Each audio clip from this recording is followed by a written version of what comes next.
Welcome, future nurses. We are covering 3 or 4 videos in a day. Today, we are stepping into an important and fascinating area of endocrine nursing, the care of clients with pancreatic endocrine disorders. The pancreas is not just about digestion. It plays a critical role in maintaining hormonal balance through insulin, glucagon, and other vital hormones.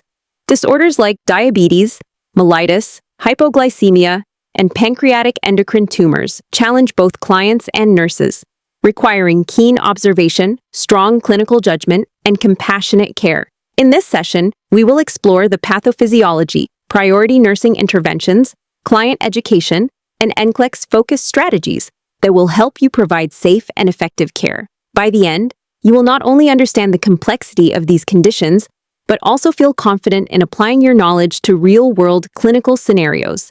Hey, stop for a sec. I want to give you something that could completely change your preparation. If you're aiming to pass on your very next attempt, the ultimate NCLEX crash course is your shortcut.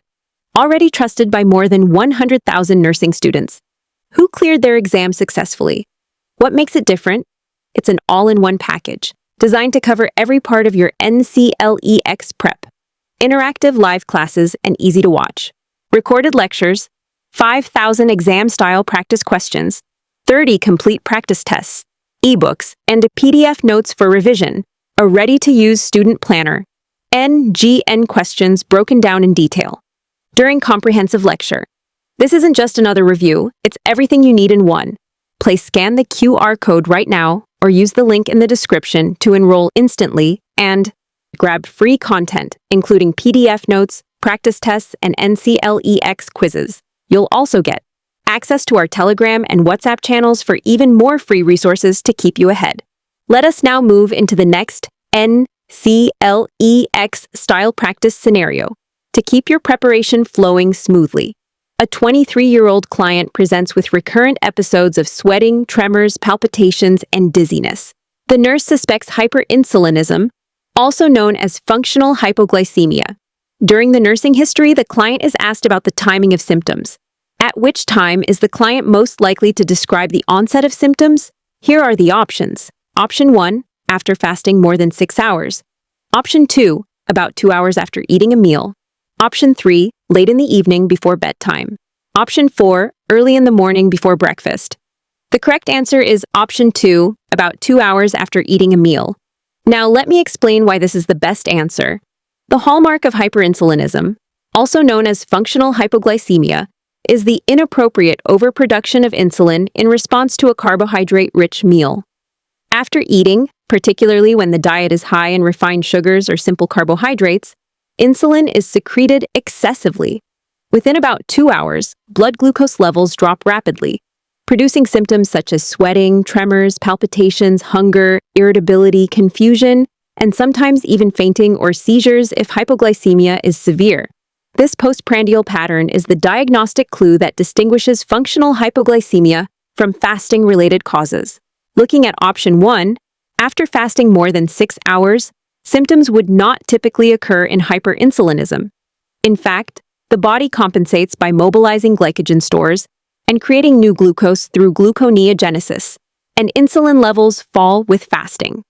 This pattern of fasting hypoglycemia is more associated with adrenal insufficiency, growth hormone deficiency, or insulinoma, not with functional hypoglycemia. Considering option 3, late in the evening before bedtime, this is not a usual trigger, unless the client had just eaten a carbohydrate-heavy snack. Symptoms are tied more to post-meal metabolic response than to clock timing. Bedtime hypoglycemia is usually linked to diabetes treatment issues, such as insulin use without food, not functional hypoglycemia. Finally, option 4, early in the morning before breakfast, is also not typical. Overnight, blood glucose is maintained through glycogen breakdown and gluconeogenesis. Clients with functional hyperinsulinism often feel better after fasting because insulin secretion falls in the absence of food triggers. Early morning low sugars are more commonly linked to insulin-treated diabetes and phenomena like the Samagi effect or dawn phenomenon. Here is an additional clinical insight for NCLEX preparation. Hyperinsulinism must be differentiated from insulinoma, a rare pancreatic tumor.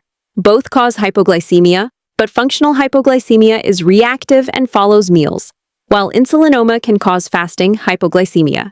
Symptoms follow Whipple's triad: hypoglycemic symptoms, documented low glucose, and relief after glucose administration. Nurses should educate clients to modify diet by eating frequent small meals high in protein and complex carbohydrates, while avoiding refined sugars that trigger sharp insulin release. And here is your Stancoast Pearl. Think of the phrase 2 hours after sugar. Hyperinsulinism shows itself shortly after meals rich in refined carbohydrates.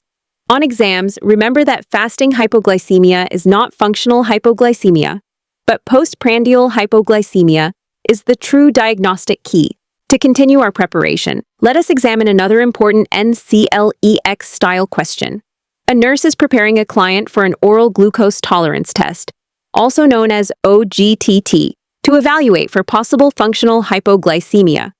The question is, which teaching provided to the client best reflects accurate nursing instructions regarding preparation and procedure for this diagnostic test? Here are the options. Option 1 says, you should eat a large meal immediately before arriving for the test. Option 2 states, bring a voided urine specimen with you when you come to the laboratory.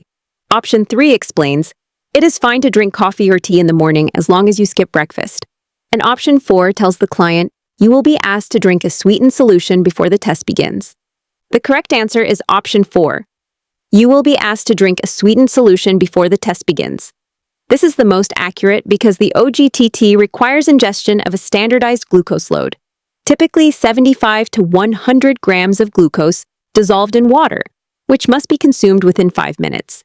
In cases where oral intake is not possible, glucose may be administered intravenously. Once the solution is taken, serial blood glucose samples are collected at regular intervals, often fasting, 30 minutes, 60 minutes, 90 minutes, and 120 minutes, to determine how well the body regulates glucose. Clients are instructed to eat at least 150 grams of carbohydrate daily for 3 days before the test, followed by fasting for 8 to 12 hours, with only plain water permitted. In addition, caffeine, nicotine, and strenuous exercise must be avoided as they can distort results by altering glucose metabolism. Now let us look at why the other options are incorrect.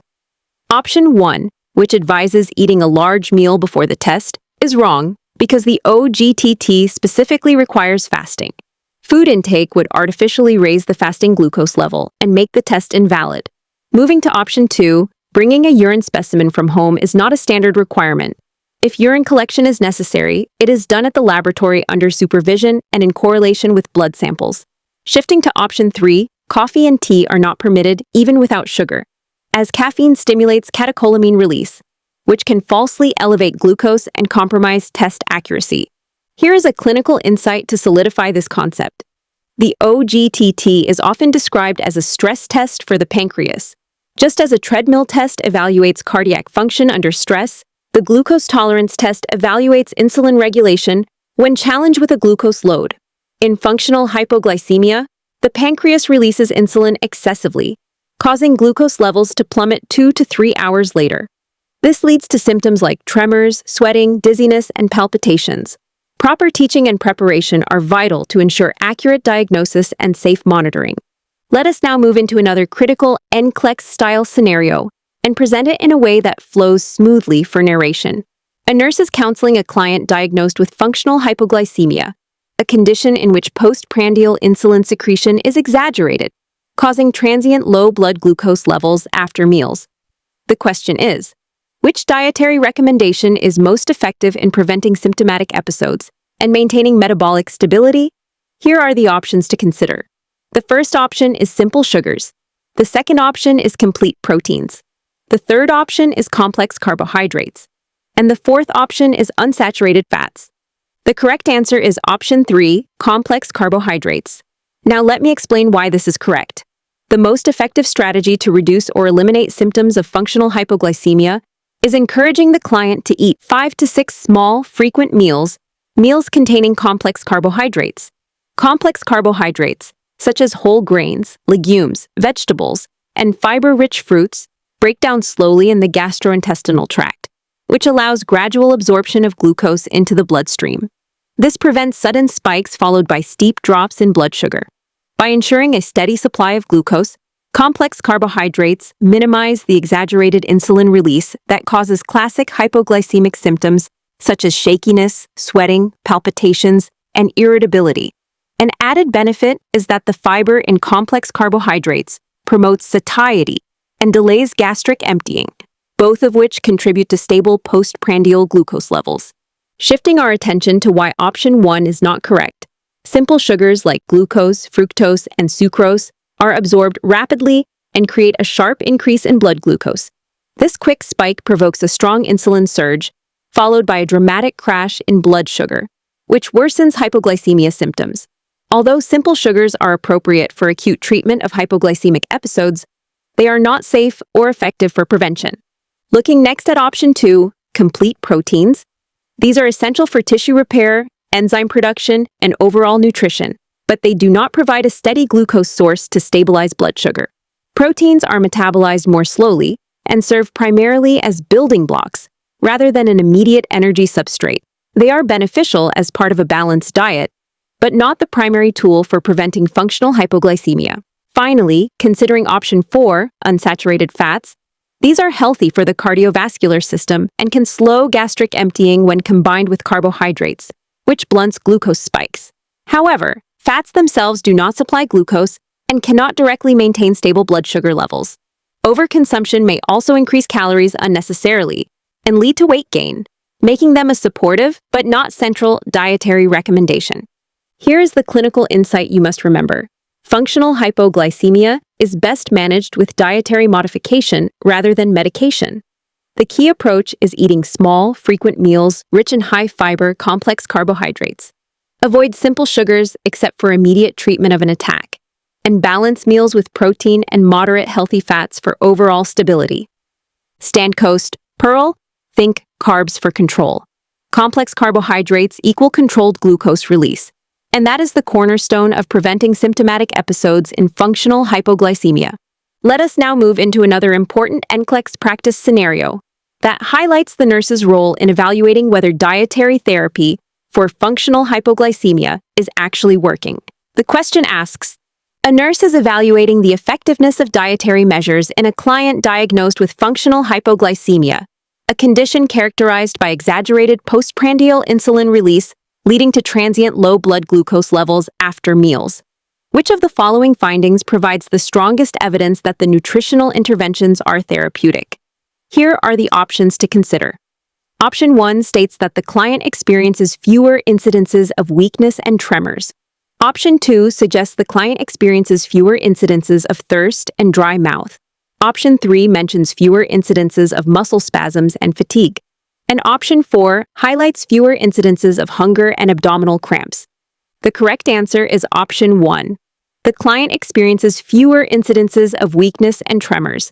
This is because weakness and tremors, along with diaphoresis, palpitations, headache, irritability, and confusion, are hallmark signs of hypoglycemia. Functional hypoglycemia usually develops after meals high in simple sugars that trigger an exaggerated insulin surge, causing glucose to plummet. Proper dietary interventions, such as frequent small meals, emphasis on complex carbohydrates, inclusion of protein and fiber, and avoidance of alcohol or caffeine, help stabilize glucose levels. A clear reduction in hypoglycemic episodes like weakness and tremors proves that the intervention is directly addressing the physiologic issue. Now, let us think about why option 2 is not correct. Thirst and dry mouth are not symptoms of hypoglycemia at all. Instead, they are closely tied to hyperglycemia, where elevated blood glucose leads to osmotic diuresis, polyuria, and secondary dehydration. These are the classic signs of diabetes mellitus that remains uncontrolled, and they do not tell us anything about whether functional hypoglycemia is improving. Turning to option 3, while fatigue can sometimes appear nonspecifically, muscle spasms are not part of the hypoglycemic symptom cluster. Rather, they point more toward electrolyte disturbances like hypocalcemia, hypokalemia, or hypomagnesemia. Because of this, evaluating muscle spasms and fatigue would not reliably measure the success of dietary therapy for this client's condition. Finally, option 4 also misses the mark. Hunger is indeed a possible response to hypoglycemia, but abdominal cramps are not considered classic features of this condition. Cramping is more often linked to gastrointestinal conditions such as irritable bowel syndrome, malabsorption syndromes, or lactose intolerance. Therefore, a reduction in hunger and cramps would not be considered reliable evidence that dietary therapy is effective in this scenario. From a broader NCLEX perspective, functional hypoglycemia is a diagnosis where lifestyle management, particularly diet, is the cornerstone of treatment. Nurses should educate clients to avoid large meals high in refined sugar, instead focusing on 5 to 6 small meals per day with complex carbohydrates, proteins, and fiber. These strategies promote stable glucose absorption and prevent dramatic highs and lows. The exam strategy here is to remember that hallmark symptoms specific to the disorder provide the best evidence of therapeutic effectiveness, not unrelated or non-specific signs. STANCOAST. Pearl. Use the acronym WET to remember the cardinal signs of hypoglycemia: weakness, excess perspiration, and tremors. If those decrease, you know dietary therapy is working. Let us smoothly transition into the next NCLEX-style question that focuses on client education during community health screening. The scenario presents a nurse volunteering in a diabetes mellitus screening program when a client asks about the procedure for a postprandial blood glucose test. Now, here are the possible responses that the nurse could provide. The first option states, your blood will be drawn approximately 2 hours before breakfast. The second option explains, your blood will be drawn approximately 2 hours after eating a meal. The third option suggests, your blood will be drawn approximately 2 hours before going to bed. Finally, the fourth option indicates, your blood will be drawn approximately 2 hours after an overnight fast. The correct answer is option 2. Your blood will be drawn approximately 2 hours after eating a meal. This is because the word postprandial literally translates to after eating. And the test is specifically designed to evaluate how well the body regulates blood glucose after a carbohydrate challenge.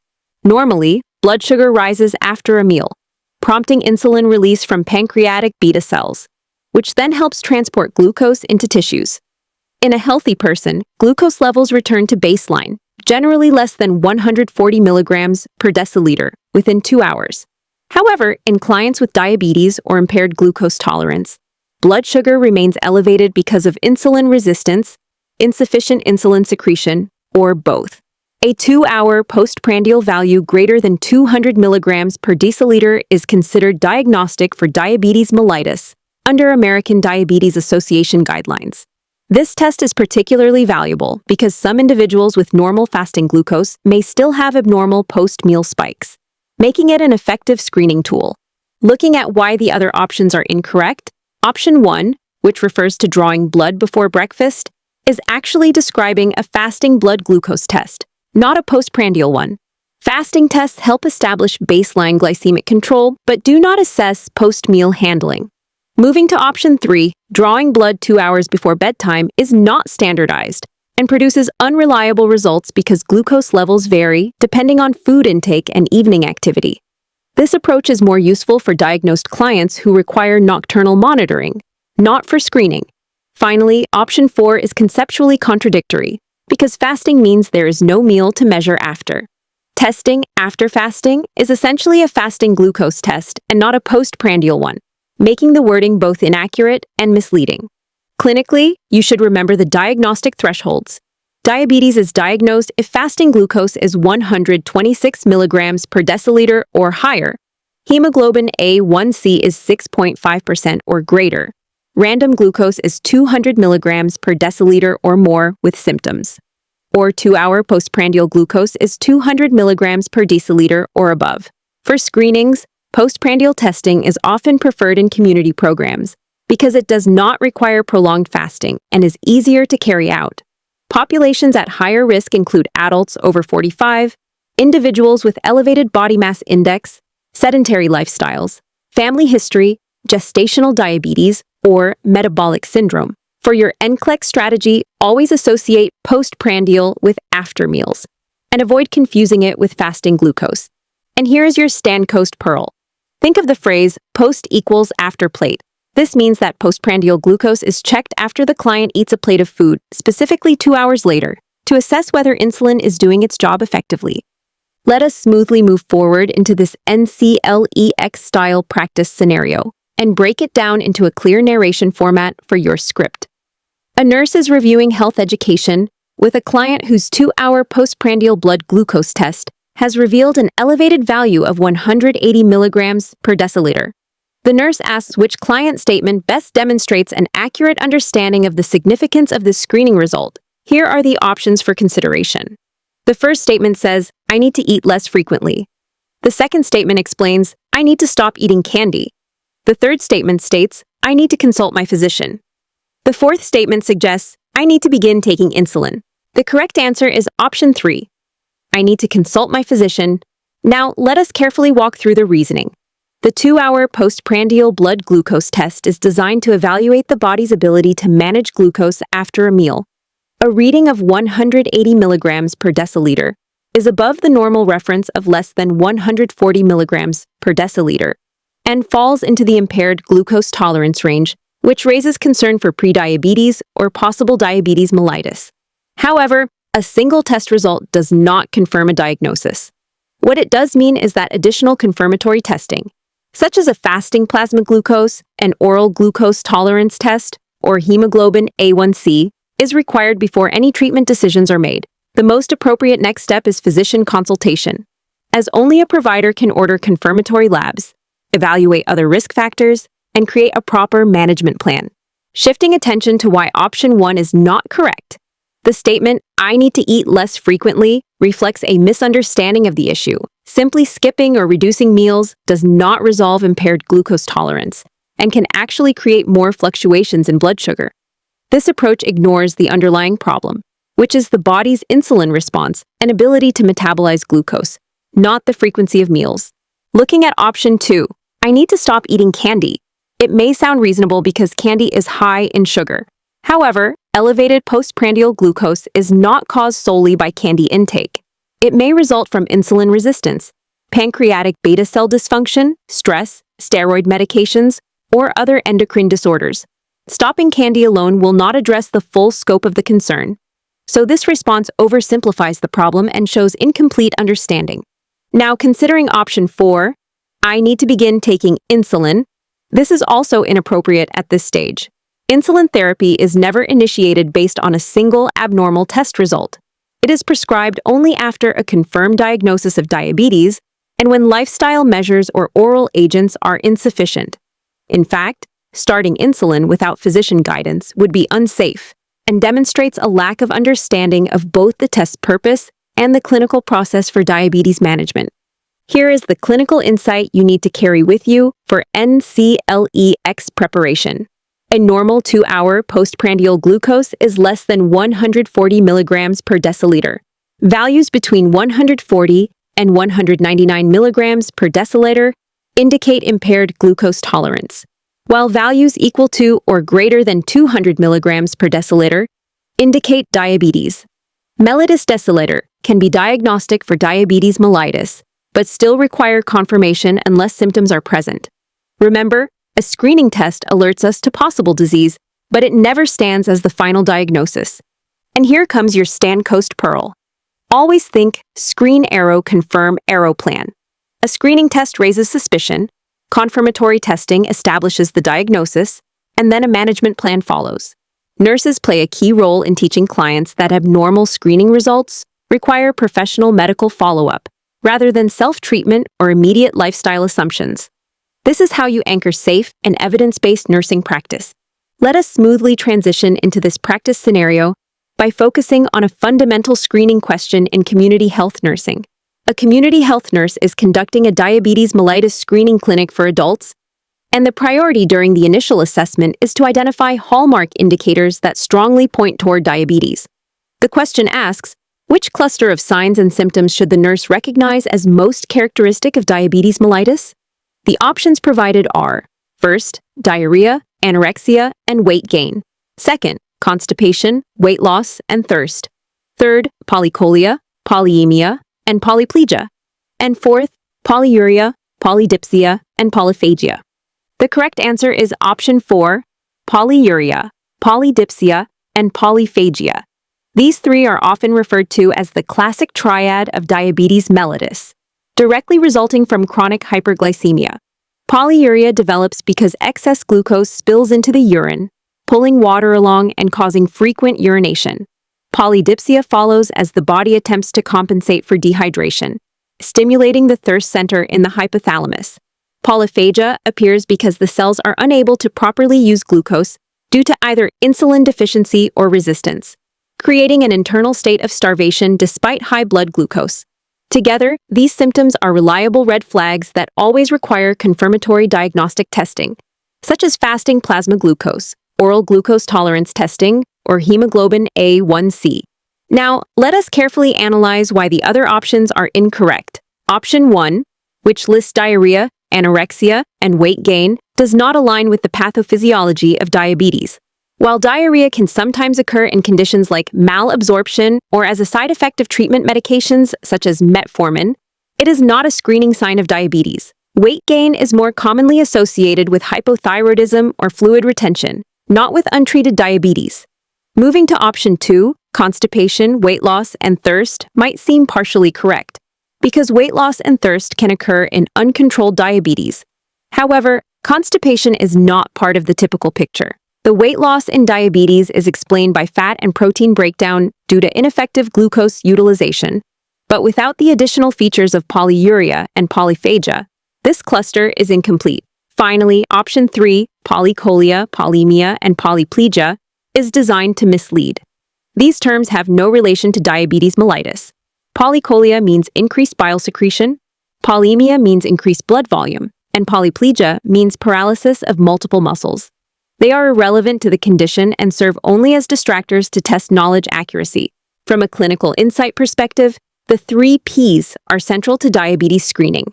Their presence should always trigger further evaluation for hyperglycemia, even if weight changes are noted. Early recognition of these symptoms is crucial because timely diagnosis can prevent long-term complications like neuropathy, nephropathy, and retinopathy. To leave you with a high yield point, here is the Stan Coast Pearl. Think of diabetes as the starvation in the midst of plenty disease. There is an abundance of glucose in the blood, but cells cannot access it due to impaired insulin function. This mismatch drives the 3 Ps and explains both the clinical manifestations and the urgency for immediate screening. Let us move into this next NCLEX-style practice question with a smooth transition to focus on therapeutic communication skills, which are essential in managing clients with chronic conditions.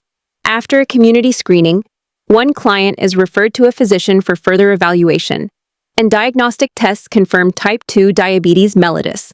When the nurse informs the client of the results, the client becomes visibly upset, denies the diagnosis, and angrily insists that there must be a mistake in the test results.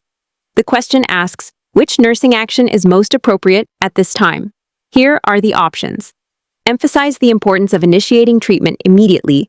Reassure the client that the disease is easily managed. Explain that many other people live well with diabetes, or listen actively as the client expresses anger, fears, and concerns. The correct answer is option 4. Listen actively as the client expresses anger, fears, and concerns. This is the most therapeutic approach because denial and anger are natural defense mechanisms described in Kubler-Ross's stages of grief. At this stage, the client is not emotionally ready for education or reassurance, but instead requires empathy and a safe space to verbalize feelings. By listening attentively, the nurse validates the client's emotions, builds trust, and lays the groundwork for future teaching once acceptance begins. This aligns with NCLEX psychosocial integrity, where emotional support takes precedence over immediate education. On the other hand, option 1, emphasizing treatment, is incorrect because pushing treatment too soon may heighten resistance and mistrust. Effective education only works when the client is emotionally ready. Option 2, reassurance that the disease is easily managed, is also incorrect because it provides false reassurance. Type 2, diabetes requires lifelong management with lifestyle changes, glucose monitoring, and often medication, so minimizing its seriousness invalidates the client's emotions. Option 3, explaining that many others live with diabetes, is incorrect as well because it generalizes the experience, dismissing the client's individual fears and potentially making them feel unsupported or compared to others. Clinically, this highlights several integration points. Nurses must recognize denial and anger as normal stages of adjustment to illness, not as barriers. Teaching should be timed with the client's readiness. Forcing information too early reduces compliance. The priority nursing role in this situation is emotional support, not factual teaching. A useful NCLEX tip to remember is that when a client denies or resists new health information, the best answer will often involve listening, validating feelings, or simply providing presence rather than trying to teach or reassure. Stand coast, Pearl. When a client receives a life-changing diagnosis and responds with denial or anger, the nurse's most powerful intervention is to listen and validate feelings. Presence comes first, while teaching and education follow only after acceptance. Let us smoothly transition into our next NCLEX-style practice question, which focuses on diabetes education and the physiologic benefits of exercise. A client with newly diagnosed type 2 diabetes mellitus is referred to the diabetes clinic for teaching. During the session, the client asks the nurse, "Why is regular exercise so strongly recommended for people with diabetes?" The nurse has 4 possible responses to consider. Option 1 is that regular exercise helps to control weight. Option 2 is that regular exercise helps to decrease appetite. Option 3 is that regular exercise helps to reduce blood glucose levels. Option 4 is that regular exercise helps to improve circulation to the feet. The correct answer is Option 3, regular exercise helps to reduce blood glucose levels. This is the best response because the primary and most direct physiologic effect of exercise in type 2 diabetes is enhanced glucose utilization. When muscles contract during physical activity, they increase glucose uptake through insulin-independent pathways by moving GLUT4 glucose transporters to the cell membrane. This allows glucose to be used immediately for energy, effectively lowering circulating blood glucose levels. Over time, consistent exercise improves insulin sensitivity, reduces insulin resistance, and may lower the need for oral hypoglycemics or insulin injections. By improving glycemic control, exercise helps prevent acute issues such as hyperglycemia, and reduces long-term complications like kidney damage, vision loss, neuropathy, and cardiovascular disease. Now, looking at why option 1, weight control, is not the best answer, we know that while exercise does help with calorie burning and fat loss, which is especially important since obesity is a key contributor to insulin resistance, this is considered an indirect or secondary benefit. The immediate physiologic effect that directly answers the client's question is glucose reduction, making option 1 less precise in this context. Moving on to option 2, decreased appetite, we should note that exercise can influence hunger hormones, such as ghrelin and leptin, which might temporarily suppress appetite in some people. However, this effect is inconsistent and not a dependable therapeutic mechanism in diabetes management. Emphasizing appetite suppression would mislead the client away from the core goal of exercise, which is blood glucose regulation. Finally, addressing option 4, improve circulation to the feet, we recognize that diabetes often increases the risk of peripheral vascular disease and neuropathy, so maintaining good circulation is indeed important. Exercise does support cardiovascular health and blood flow over time. But again, this is a secondary and long-term outcome. The immediate and most evidence-based benefit remains improved glucose control through muscle activity. From a clinical standpoint, exercise is considered natural insulin, because it drives glucose from the bloodstream into the muscles, helping to stabilize blood sugar levels. Clients should be taught to aim for at least 150 minutes of moderate-intensity aerobic exercise per week, such as brisk walking, along with 2 sessions of strength training. Nurses must also educate clients on safety. Those taking insulin or sulfonylureas should check their blood sugar before activity and carry fast-acting glucose in case of hypoglycemia, with a general recommendation to keep pre-exercise glucose above 100 milligrams per deciliter. To conclude this question, remember the Stand Coast Pearl. Think of exercise as natural insulin. It pushes sugar out of the bloodstream and into the muscles, lowering blood glucose immediately while building long-term sensitivity to insulin. Let us now move forward with another essential NCLEX-style question that highlights the importance of client teaching in diabetes management. A nurse is teaching a client with type 2 diabetes mellitus about dietary management using the American Diabetes Association exchange list. The client responds with several statements, and the nurse must determine which one best demonstrates understanding. The options are: I can eat 1 serving from each category on the exchange list per day. Measured amounts of food in each category are equal to 1. Another: the number of servings from the exchange list is unlimited. and I need to use the exchange list to determine the nutrition in food. The correct answer is option 2. Measured amounts of food in each category are equal to one another. This is correct because the ADA exchange list is based on nutritional equivalency. Each food exchange within a group represents a specific portion size that delivers roughly the same carbohydrate, protein, fat, and calorie content as others in the same category. For instance, one starch exchange may equal a slice of bread, half a cup of rice, or 3/4 of a cup of dry cereal. This structure provides clients with flexibility and variety while maintaining tight control of blood glucose. A key advantage of this system is that it eliminates the constant need to count calories or grams of carbohydrates, instead simplifying meal planning into manageable exchanges. This design improves compliance and long-term glycemic management. Turning to option 1, the statement, "I can eat one serving from each category per day," is incorrect, because the exchange system is not restricted to one per day servings.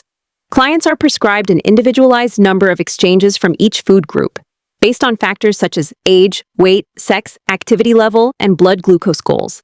Limiting intake to one exchange per day from each group would cause inadequate nutrition and insufficient caloric intake. Next, option 3, which claims that exchanges are unlimited, is also incorrect.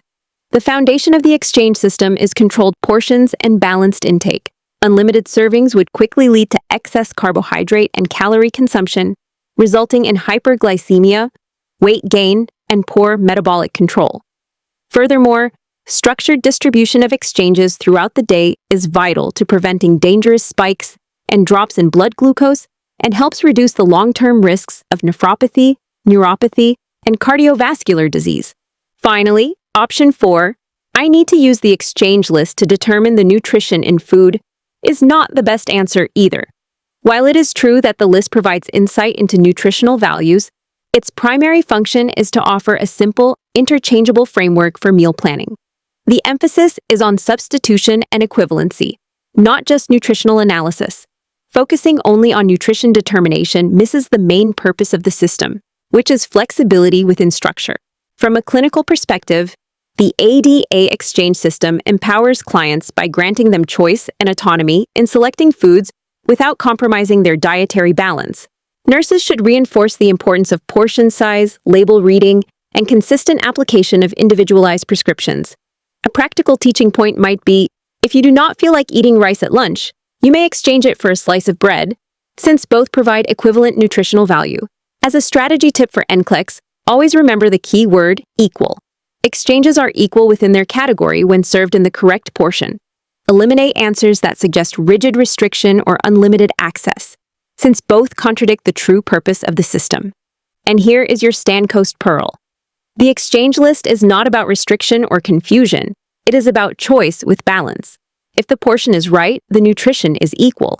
Let us now transition into another important NCLEX-style question focused on dietary teaching for clients with type 2 diabetes mellitus. A nurse is counseling a newly diagnosed client about the American Diabetes Association exchange list, and the client asks for clarification on what free foods mean.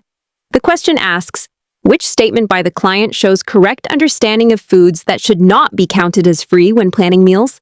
Here are the options: iced tea, flavored water, light beer, and club soda. The correct answer is option 3, light beer.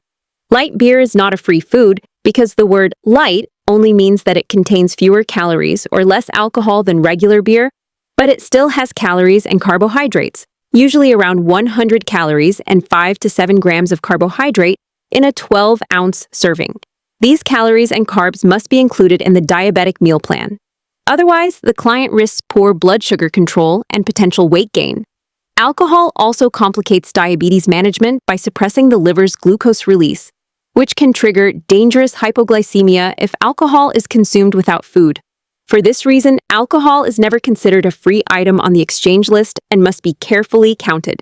Looking at option 1, unsweetened iced tea is indeed a free food because it has negligible calories and carbohydrates when no sugar or creamers are added. However, if the tea is sweetened, it no longer qualifies as free, so the nurse must teach the client to check labels and be cautious.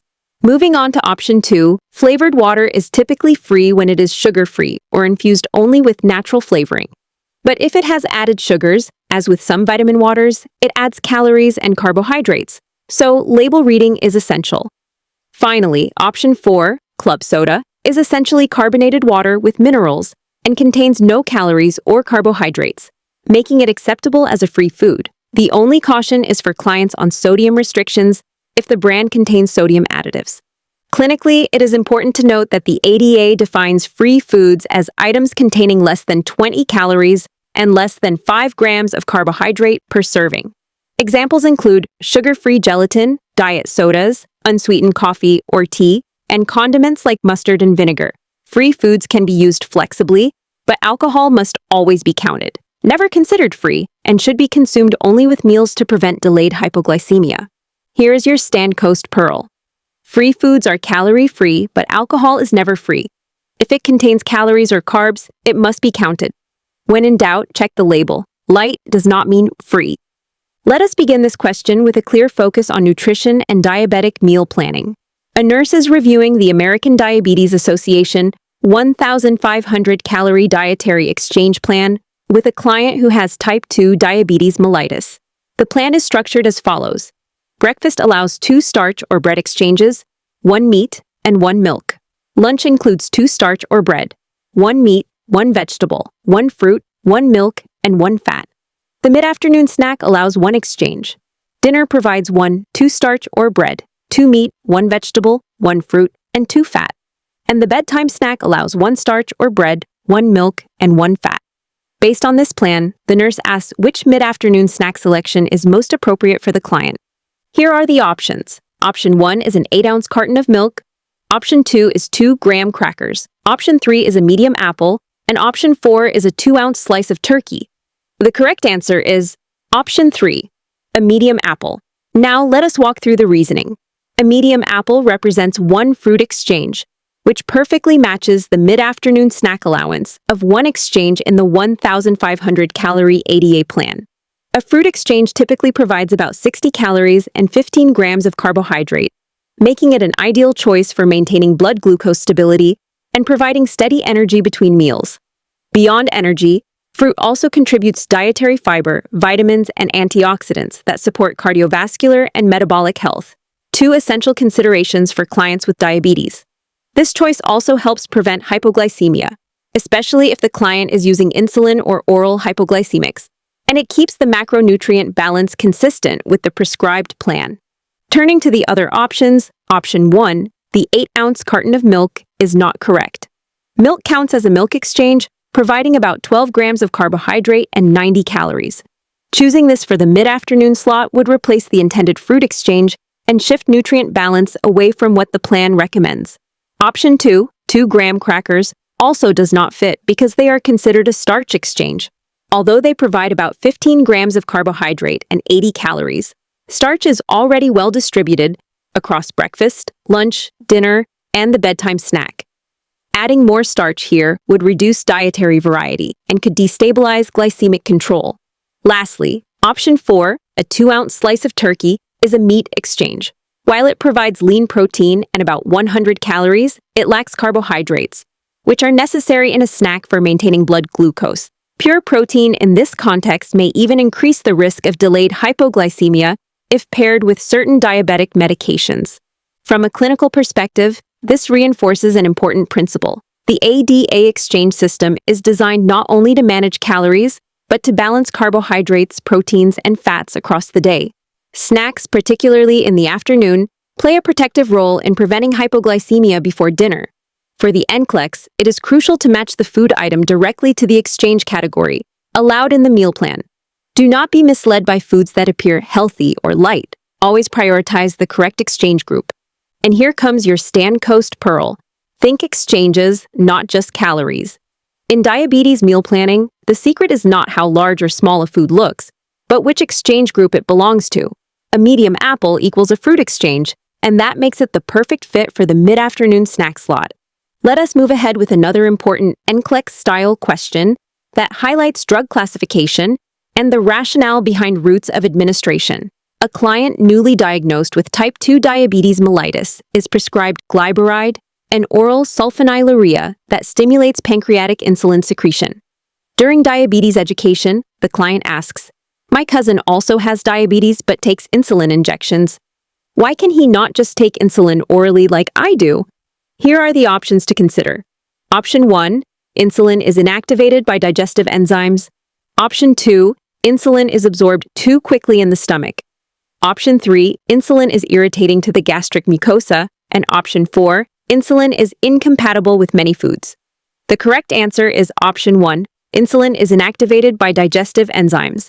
Now let us look at why this option is correct. Insulin is a polypeptide hormone made of amino acids. When swallowed, it is exposed to gastric acid and digestive enzymes like pepsine, trypsin, and chymotrypsin in the gastrointestinal tract. These enzymes break down insulin into inactive fragments before it can reach systemic circulation. Because of this enzymatic destruction, insulin loses its biological activity and cannot regulate blood glucose levels effectively. Therefore, insulin must be administered parenterally, most commonly through subcutaneous injection for long-term control, or intravenously in emergencies such as diabetic ketoacidosis. Although researchers are studying oral and transdermal insulin formulations, the problem of enzymatic degradation remains a major challenge. Switching our attention to option 2, the statement that insulin is absorbed too quickly in the stomach is incorrect. The stomach does not absorb insulin at all. Instead, insulin is destroyed before absorption. The main issue is not speed, but the inability of intact insulin to enter circulation through the gastrointestinal tract. Moving forward to option 3, the claim that insulin is irritating to the gastric mucosa is also wrong. Insulin itself does not irritate the stomach lining. Gastric irritation is more characteristic of non-steroidal anti-inflammatory drugs, which reduce protective prostaglandins. With insulin, the real issue is destruction by digestive enzymes, not mucosal irritation. Finally, examining option 4, the idea that insulin is incompatible with many foods is incorrect. While some oral medications do interact with foods that alter their absorption, insulin is not among them. The barrier is its peptide structure, which makes it highly vulnerable to enzymatic breakdown, not incompatibility with food. To integrate clinical knowledge, remember that glyburide works differently from insulin. Glyburide stimulates pancreatic beta cells to release insulin and is effective only if the pancreas still produces insulin. Insulin, on the other hand, must bypass the digestive tract and be delivered parenterally to remain active. This difference in mechanism is what makes glyburide viable as an oral agent, while insulin injections are necessary. Here is a quick NCLEX strategy pearl to lock this in. Protein or peptide hormones, such as insulin, are destroyed in the gastrointestinal tract, so they require parenteral administration.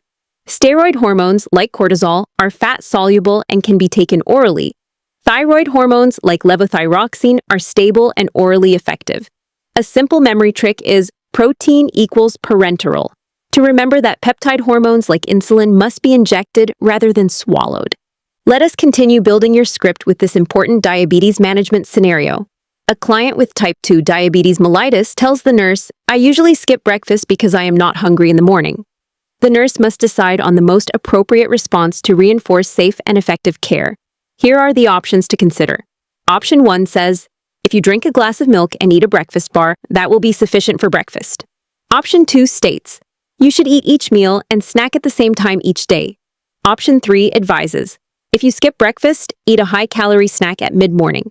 And option 4 suggests, wait to take your medication until you eat your first meal of the day. The correct answer is option 2, which is, you should eat each meal and snack at the same time each day. Consistency in meals and timing is the foundation of stable blood glucose control. Clients with diabetes mellitus are advised to maintain a predictable schedule for meals, medications, and activity to prevent fluctuations. Skipping breakfast can predispose them to hypoglycemia, particularly if they are taking medications such as insulin or sulfonylureas that continue to act regardless of food intake. In addition, irregular eating patterns may lead to rebound hyperglycemia later in the day, because counter-regulatory hormones like glucagon, cortisol, and epinephrine trigger glucose release. Clinical guidelines highlight that synchronizing meals with medication action profiles lowers the risk of complications and promotes long-term glycemic stability measured by hemoglobin A1C. The nurse's responsibility is to frame this teaching as essential, not optional, for safe self-management. Now, let us break down why the other options are incorrect. Starting with option 1, The statement about milk and a breakfast bar oversimplifies dietary needs. While it provides quick carbohydrates and protein, it does not emphasize the vital point: consistency and balance in meals. Each client's nutrition plan is individualized and cannot be generalized to a quick substitute. Moving to option 3, encouraging a high-calorie mid-morning snack promotes erratic eating patterns. This can destabilize glucose levels, cause postprandial spikes, and does not address the risk of hypoglycemia occurring earlier when medication is active. Finally, option 4 is unsafe because it instructs the client to change medication timing. Oral agents and insulin are prescribed relative to meals for predictable action. Delaying doses without professional guidance could cause both hyperglycemia and, in some cases, diabetic ketoacidosis. Stancoast Pearl. Diabetes is about rhythm. Medication, meals, and movement must align to keep blood sugar steady. Skipping breakfast is not just missing a meal, it is skipping stability. Let us smoothly transition into the next clinical scenario that challenges your decision-making about safe diabetes management at home. After being discharged from the hospital, a client with type 2 diabetes mellitus is instructed to continue monitoring the effectiveness of diet and medication therapy. The nurse now has to determine which method would be the most accurate and practical for ongoing glycemic management. The options available are as follows. The first option suggests testing the urine with a chemical reagent strip. The second option involves using a glucometer to check capillary blood glucose levels. The third option recommends having laboratory personnel draw venous blood samples regularly. And the fourth option considers arranging for testing by a home health agency nurse. The correct answer is option 2, using a glucometer to check capillary blood glucose levels. This method is the gold standard for outpatient diabetes monitoring because it provides real-time information about blood glucose, enabling immediate adjustments in diet, exercise, or medication. Unlike urine testing, glucometer readings reflect actual blood glucose and can detect both high and low levels, which is essential for safety, especially when medications that cause hypoglycemia are used. While the device has an initial cost, it remains more cost-effective and empowering compared to laboratory or nursing services, and results can be logged for long-term trend analysis during follow-up appointments.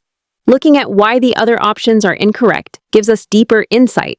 Urine testing with chemical strips is outdated because it only indicates glucose once it exceeds the renal threshold, usually above 180 milligrams per deciliter, and therefore fails to detect hypoglycemia. It also reflects past glucose levels rather than the current state. Venous blood draws by laboratory personnel, while accurate, are impractical for daily monitoring due to cost, inconvenience, and delayed results. These are better suited for periodic tests like HbA1c every 3 months. Finally, arranging for testing by a home health agency nurse may be useful in clients who are disabled or cognitively impaired.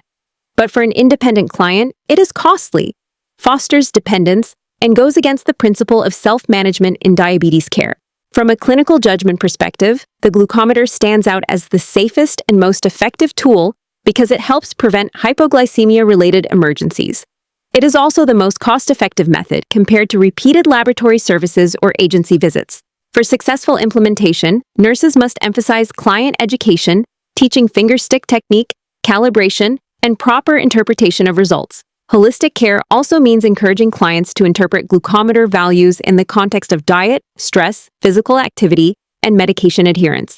Here is the Stancoast Pearl to lock this into memory. Urine shows yesterday's sugar, but glucometer shows today's truth. For NCLEX, always choose the intervention that delivers the most accurate, immediate, and safe feedback for long-term management of chronic conditions like diabetes. Let us now move into a critical scenario where rapid recognition can save a client's life. Emergency medical personnel bring a client who is lethargic, confused, and suspected to have type 1 diabetes mellitus with diabetic ketoacidosis into the emergency department. The nurse must quickly identify which assessment findings align with this life-threatening condition.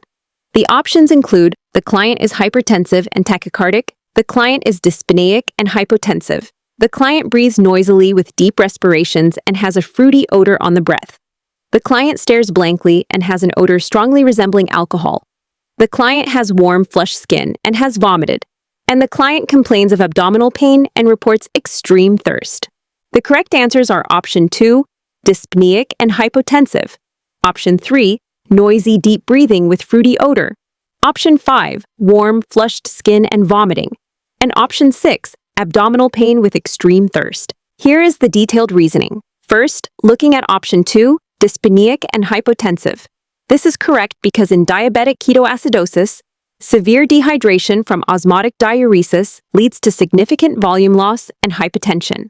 The client often compensates with tachycardia, and dyspnea develops due to Kussmaul respirations, which are deep, rapid breaths intended to blow off carbon dioxide and correct acidosis.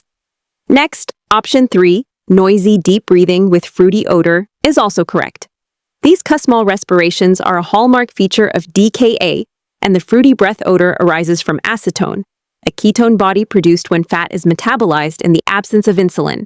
This sign is highly diagnostic in emergency settings. Moving on, Option 5, warm, flushed skin and vomiting, is another correct choice. Acidosis causes peripheral vasodilation, leading to flushed skin, while vomiting results from gastrointestinal irritation and electrolyte imbalance, further worsening dehydration. Finally, Option 6, abdominal pain and extreme thirst, is correct. Abdominal pain can be misleading and mimic surgical emergencies, but in the context of DKA, it is due to acidosis and electrolyte shifts. Polydipsia, or intense thirst, develops as the body attempts to compensate for massive fluid losses caused by hyperglycemia and osmotic diuresis. On the other hand, let us clarify why the other options are incorrect. Option 1, hypertensive and tachycardic, does not fit the typical presentation because hypotension is more consistent with the dehydration of DKA. Option 4, a blank stare with an alcohol odor, points instead to ethanol intoxication, not DKA, though confusion is certainly present in both conditions. Here is your Stan Coast Pearl. Always remember the 3 Ks for DKA: ketones, Kussmaul respirations, and potassium imbalance. Ketones cause fruity breath and acidosis.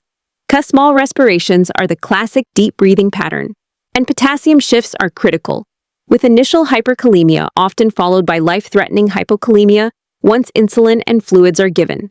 This triad is a lifesaver both in clinical practice and on the NCLEX. Let us now step into an essential respiratory assessment scenario that often comes up on the NCLEX.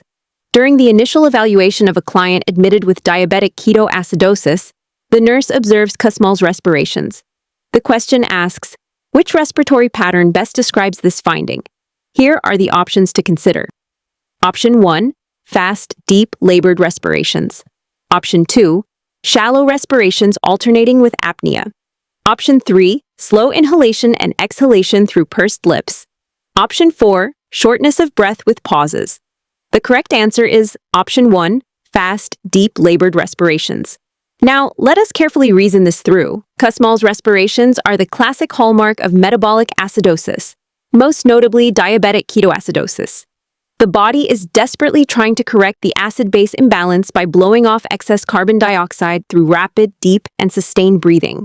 This compensatory response helps raise the blood pH and can sometimes be accompanied by a fruity odor on the breath due to acetone accumulation. Recognizing this sustained pattern of exaggerated respirations is a red flag sign that indicates an urgent need for intervention to reverse acidosis. On the other hand, Option 2, shallow respirations with alternating apnea, represents Cheney-Stokes breathing. This is a cyclical pattern typically seen in neurologic injury, increased intracranial pressure, or heart failure, not in diabetic ketoacidosis. Moving on, Option 3, slow inhalation and exhalation through pursed lips, describes the compensatory technique used by clients with chronic obstructive pulmonary disease. Pursed lip breathing helps keep airways open longer, prevents alveolar collapse, and promotes carbon dioxide elimination. But it is not the rapid, labored pattern seen in Kussmaul's respirations. Finally, Option 4, shortness of breath with pauses, is nonspecific and more reflective of exertional dyspnea or irregular breathing. It lacks the consistent, deep, and forceful quality of Kussmaul's respirations. To connect this to clinical practice, always remember that Kussmaul's breathing signals severe metabolic acidosis. It is most common in diabetic ketoacidosis, but can also appear in renal failure or lactic acidosis. Importantly, this is a compensatory mechanism rather than a primary respiratory disorder. If not addressed promptly, the client risks worsening acidosis, respiratory muscle fatigue, shock, and even coma. Here is your NCLEX high-yield pearl to seal this concept. Think Cusmol equals ketoacidosis equals keep breathing fast and deep. This memory trick will help you recall that when a client with diabetic ketoacidosis is assessed, the nurse should expect fast, deep, and labored respirations as the hallmark sign of the body's compensatory response. Let us now move into another high-yield clinical scenario that every NCLEX student must master. A client with diabetic ketoacidosis is being closely monitored with bedside capillary blood glucose measurements using an electronic glucometer. The nurse provides instructions to the emergency department technician regarding correct technique. The question is, which steps are essential to ensure accurate and safe glucometer testing? Select all that apply. Here are the options to consider. Option 1. Clean the client's finger with povidone iodine, betadine. Option 2. Take a full set of vital signs before the glucose test. Option 3. Pierce the central pad of the client's finger. Option 4. Apply a large hanging drop of blood directly to the test strip. Option 5. Don clean gloves before obtaining the blood sample. Option 6. Perform a machine quality control check before the test. The correct responses are options 4, 5, and 6. Now let us carefully walk through the reasoning. Starting with option 1, cleaning the finger with povidone iodine. This is incorrect. Although cleansing is important, betadine is not appropriate because it contains iodine that can interfere with the glucose measurements, often causing falsely elevated results. The correct method is washing with soap and water or using an alcohol swab, ensuring the finger is completely dry before puncture. Moisture or residue can alter accuracy. Next, option 2, taking vital signs before the test, is also incorrect. While vital signs are important in the overall management of a patient with diabetic ketoacidosis, they are not required specifically for performing a glucose test. Capillary glucose measurement is an independent procedure, and making this step mandatory demonstrates incorrect task prioritization. Moving to option 3, piercing the central pad of the finger, this too is incorrect. The pad is highly innervated, which increases discomfort and the chance of callus formation. Best practice is to use the lateral side of the fingertip, which produces less pain, fewer complications, and still yields an adequate capillary sample. Now shifting to the correct responses, option 4, applying a large hanging drop of blood directly to the strip, is correct. The glucometer requires an adequate blood volume for the reagent chemistry to interact properly with the glucose. Allowing a free drop to form and gently touching it to the strip prevents sample dilution that can occur if the finger is squeezed excessively, which mixes blood with interstitial fluid and leads to falsely low readings. Equally important, option 5, donning clean gloves before the procedure, is correct. This follows universal precautions, protecting both the healthcare worker and the patient from potential bloodborne pathogen exposure. This step is non-negotiable for safe practice. Finally, option 6, performing a quality control check before testing, is correct. Glucometers must be calibrated regularly to ensure accuracy. In acute conditions such as diabetic ketoacidosis, where glucose values guide insulin titration and fluid resuscitation, accuracy is critical. Most facilities require daily or shift-based quality control checks per policy and CLIA standards. Skipping this step could result in mismanagement and patient harm. To close with some NCLEX pearls, always use the lateral side of the fingertip to minimize pain. Avoid betadine because it skews results. Never milk the finger since this contaminates the sample. And follow strict infection control practices including gloves and proper sharps disposal. Remember, frequent bedside glucose monitoring in diabetic ketoacidosis directly guides therapy, and even small errors in technique can cause large deviations in care. Hey, stop for a sec. I want to give you something that could completely change your preparation. If you're aiming to pass on your very next attempt, the ultimate NCLEX Crash Course is your shortcut. Already trusted by more than 100,000 nursing students who cleared their exams successfully.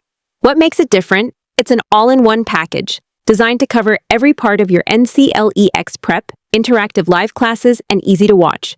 Recorded lectures, 5,000 exam-style practice questions, 30 complete practice tests, ebooks, and PDF notes for revision, a ready-to-use student planner, GN questions broken down in detail during comprehensive lecture. This isn't just another review, it's everything you need in one. Please scan the QR code right now or use the link in the description to enroll instantly and grab free content, including PDF notes, practice tests, and NCLEX quizzes. You'll also get access to our Telegram and WhatsApp channels for even more free resources to keep you ahead. Let us now explore another high-yield emergency nursing scenario that can easily appear on the NCLEX. A client arrives in the emergency department with classic signs of diabetic ketoacidosis, polyuria, abdominal pain, small respirations, and confusion. A bedside glucometer reading shows 498 milligrams per deciliter, which immediately prompts the nurse to reassess the client and anticipate urgent physician orders. The question asks, which interventions should the nurse expect to implement? Select all that apply. Here are the options. Obtain a stat serum blood glucose, administer intravenous regular insulin, monitor vital signs every 2 hours, initiate a diet of 6 small frequent meals, perform bedside glucometer testing before meals and at bedtime, and apply continuous cardiac monitoring. The correct responses are options 1, 2, 3, and 6.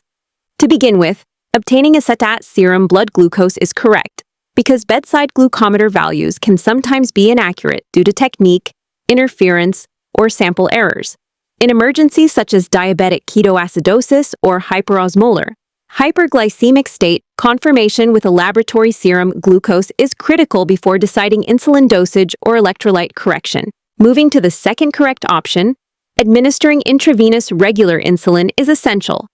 This is the only insulin that can be safely infused intravenously, and it allows for gradual glucose reduction, lowering levels by 50 to 75 milligrams per deciliter per hour. Rapid-acting subcutaneous insulin or oral hypoglycemics would be too slow in this crisis. Intravenous regular insulin directly treats the life-threatening hyperglycemia while minimizing the risk of cerebral edema. Next, monitoring vital signs every 2 hours is another correct intervention. Clients with diabetic ketoacidosis are often severely dehydrated and can quickly become hypotensive or tachycardic. Vital signs provide an early warning of hemodynamic instability and guide fluid resuscitation and insulin adjustments. In unstable cases, vital signs may be checked even more frequently, but every 2 hours represents a safe minimum. Now, let us address the incorrect choices. Initiating a diet of 6 small frequent meals is inappropriate during acute metabolic crisis because clients are usually kept NPO. Altered consciousness and nausea increase aspiration risk, and nutrition is not the priority until stabilization is achieved with fluids, insulin, and electrolyte correction. In the same way, performing bedside glucometer checks only before meals and at bedtime is also unsafe. In the critical care setting, especially when insulin infusions are running, glucose must be checked hourly or every 2 hours to ensure tight control and avoid dangerous fluctuations. Routine mealtime schedules are insufficient in emergencies. Finally, continuous cardiac monitoring is absolutely correct. Insulin shifts potassium into cells, which may cause hypokalemia and trigger dangerous arrhythmias. At the same time, initial hyperkalemia from acidosis can also cause peaked T waves and conduction disturbances. Telemetry allows early recognition and rapid management of life-threatening dysrhythmias. In summary, the essential interventions include confirming glucose with a STAT serum test, administering intravenous regular insulin, closely monitoring vital signs, and applying continuous cardiac monitoring. Stankost Pearl. When blood glucose is dangerously high, confirm with serum labs, correct with intravenous insulin, keep a close eye on heart rhythm and vital signs. Meals and routine checks come only after stabilization. Now shifting into an important pharmacology-based scenario, imagine a client who has just been stabilized in the emergency department for diabetic ketoacidosis and is now admitted to a step-down unit for continued management. The physician prescribes sliding-scale regular insulin to be given subcutaneously, and the nurse must decide the most appropriate time to closely monitor for hypoglycemia after administration. The question asks, how soon after administering subcutaneous regular insulin should the nurse assess the client for possible hypoglycemia? Here are the options to consider. Option 1, 5 minutes later. Option 2, 30 minutes later. Option 3, 6 hours later. And Option 4, 10 hours later. The correct answer is Option 2, 30 minutes later. Let us walk through the reasoning together. Regular insulin is a short-acting insulin that begins working around 30 to 60 minutes after subcutaneous injection, reaches its peak between 2 to 5 hours, and has a total duration of about 6 to 8 hours. Because hypoglycemia is most likely during the peak window, monitoring must begin as soon as the onset approaches. Looking first at option 1, 5 minutes later. This is incorrect because absorption through subcutaneous tissue takes time, and effects are not immediate. This rapid onset would only occur with intravenous administration. Moving to option 2, 30 minutes later. This is correct, since it aligns with the earliest onset of subcutaneous regular insulin action, and careful assessment from this point through the peak window is essential to catch early warning signs such as tremors, sweating, irritability, or palpitations. Next, option 3, 6 hours later, is incorrect, because while hypoglycemia is still possible if the client did not eat, by this time, the effect is waning and the nurse would have missed the critical monitoring window. Finally, option 4, 10 hours later, is clearly incorrect since it falls beyond the drug's expected duration, meaning hypoglycemia from that dose is highly unlikely. Clinically, in the context of diabetic ketoacidosis, once the client is transitioned from intravenous to subcutaneous insulin, vigilant glucose monitoring is vital to prevent complications. Hypoglycemia remains a true medical emergency, so anticipating the onset and peak times ensures interventions can occur before severe symptoms like seizures or coma develop. It is also important to note that regular insulin is typically given 30 minutes before meals, so that its action matches food absorption, reducing the chance of mismatched glucose-insulin balance. And here is your stand-coast pearl. Onset at 30, peak at 2 to 5, done by 8. This simple formula helps you instantly recall the pharmacokinetics of regular insulin, starting at 30 minutes, peaking between 2 to 5 hours, and tapering off by 8 hours. Now, let us move into a critical discharge teaching scenario about type 1 diabetes mellitus. The nurse is educating a client about the early warning signs of hypoglycemia, which can quickly progress to serious neurologic complications if not recognized and treated promptly. The question asks, which of the following clinical manifestations should the client be taught to watch for as potential signs of hypoglycemia? Here are the options: sleepiness, shakiness, thirst, hunger, diaphoresis, and confusion. The correct answers are options 2, 4, 5, and 6. Shakiness, hunger, diaphoresis, and confusion. To fully understand why, let us walk through the reasoning step by step. Hypoglycemia occurs when blood glucose falls below about 70 milligrams per deciliter, depriving the brain of its only energy source. In response, the body releases stress hormones like epinephrine and norepinephrine, producing adrenergic symptoms. At the same time, as glucose deprivation worsens, the brain begins to show neuroglycopenic symptoms. Looking first at option 1, sleepiness. This is incorrect because while profound hypoglycemia may eventually lead to lethargy or coma, simple sleepiness is far more commonly associated with hyperglycemia due to osmotic diuresis and dehydration. Option 2, shakiness, is correct because tremors are a hallmark adrenergic response caused by epinephrine stimulating beta-adrenergic receptors, producing a shaky and restless feeling. Next, option 3, thirst, is incorrect because polydipsia is a classic sign of hyperglycemia, not hypoglycemia, and stems from osmotic diuresis pulling water into the urine. Moving to option 4, hunger. This is correct, since the hypothalamus triggers an intense drive to eat as a direct survival response to falling glucose levels, and clients should be taught that sudden, strong hunger may mean their blood sugar is low. Option 5, diaphoresis, is also correct, because cold, clammy sweating is one of the most reliable early indicators of hypoglycemia, driven by epinephrine's activation of sweat glands. Finally, option 6, confusion, is correct because cognitive impairment signals neuroglycopenia, where the brain itself is running out of glucose. Confusion, irritability, and difficulty concentrating are dangerous late warnings that urgent intervention is required. Clinically, this can be summarized as follows. Mild hypoglycemia presents with adrenergic signs like shakiness, palpitations, diaphoresis, anxiety, and hunger. Moderate hypoglycemia progresses to neuroglycopenic effects, such as confusion, irritability, blurred vision, and difficulty speaking. Severe hypoglycemia, if untreated, can escalate to seizures, unconsciousness, or coma. And here is your stand-coast pearl. Remember the phrase, cold and hungry equals hypo, hot and dry equals sugar high. Cold, clammy skin with hunger and shakiness means hypoglycemia, while hot, dry skin with thirst and excessive urination points toward hyperglycemia. Now, let us shift our focus to a high-stakes diabetes scenario that often appears on the NCLEX. A client with type 1 diabetes mellitus is midway through the morning after receiving their scheduled insulin dose. The client suddenly reports feeling weak, shaky, and dizzy.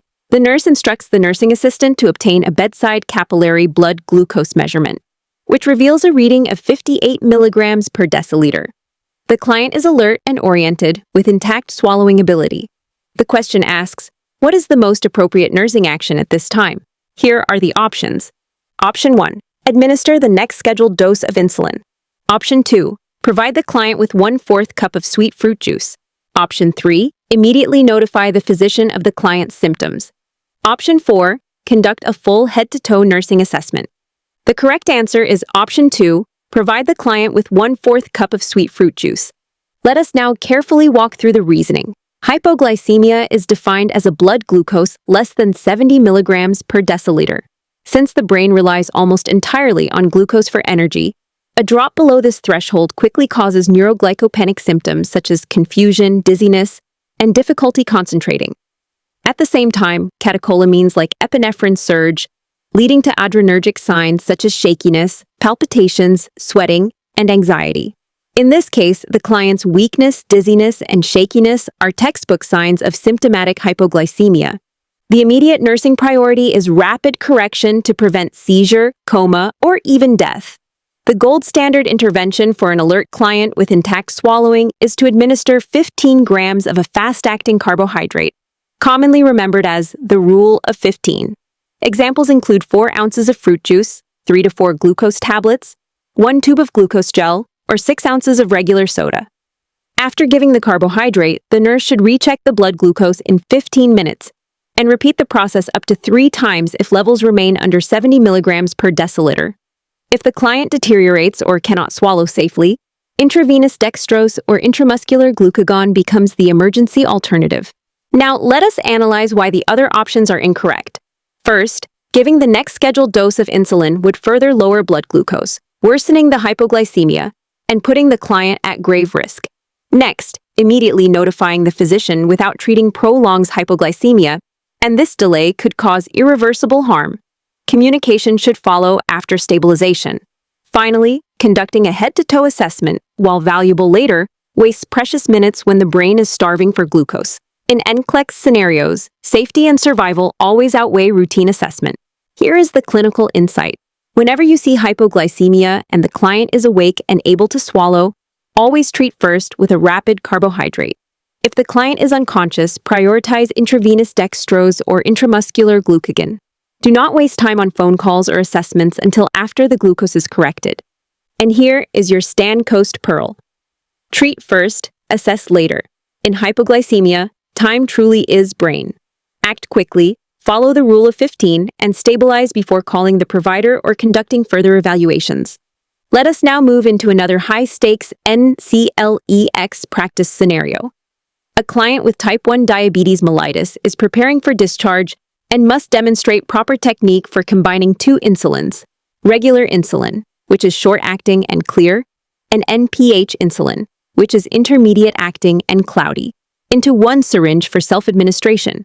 The nurse observes carefully as the client performs the return demonstration. The question to consider is, which action by the client would indicate the greatest need for further teaching before being discharged? Here are the options to think through. First, the client gently rolls the vial of NPH insulin between the palms to resuspend the cloudy solution before use. Second, the client injects air into both the NPH and regular insulin vials before withdrawing any insulin. Third, the client inserts the needle into the NPH vial after puncturing the regular insulin vial and inadvertently draws NPH solution into the regular insulin vial. Fourth, the client inverts each vial to withdraw the ordered amount of insulin after injecting air. The correct answer is option 3. The client inserts the needle into the NPH vial after puncturing the regular insulin vial and inadvertently draws NPH solution into the regular insulin vial. Here is the detailed reasoning. When it comes to mixing insulins, the golden safety phrase is clear before cloudy. This means the nurse or client must always withdraw the clear regular insulin first before drawing up the cloudy NPH insulin. Regular insulin contains no additives, while NPH contains protamine, which makes it cloudy and changes the absorption profile. If NPH contaminates the vial of regular insulin, the timing and purity of regular insulin will be altered. This can lead to unpredictable absorption, loss of rapid onset action, and ultimately poor blood sugar control with possible hypoglycemia or hyperglycemia. This error demonstrates the client requires further education before safe discharge. Looking at the other options, option 1 is actually correct technique. Rolling the NPH vial ensures the protamine suspension is evenly distributed without causing bubbles. Shaking the vial vigorously would be wrong, but gentle rolling is exactly what should be done. Option 2 is also safe. Injecting air into both vials equalizes the pressure, preventing a vacuum and making insulin withdrawal smooth. The order matters. Air is injected into the NPH vial first, then into the regular insulin vial, but withdrawal must always begin with regular insulin. Option 4 is again appropriate. Inverting the vial to withdraw insulin after air injection is part of the standard method and does not indicate unsafe practice on its own. In terms of clinical safety pearls, remember, clear insulin first, then cloudy insulin. Air goes into the cloudy vial first, then the clear vial, but the clear insulin is withdrawn first. This sequence prevents contamination and preserves the pharmacokinetics of regular insulin. Clients should also be taught to always check the total units in the syringe after both insulins are drawn, and to roll, not shake, NPH before use. Stand coast pearl.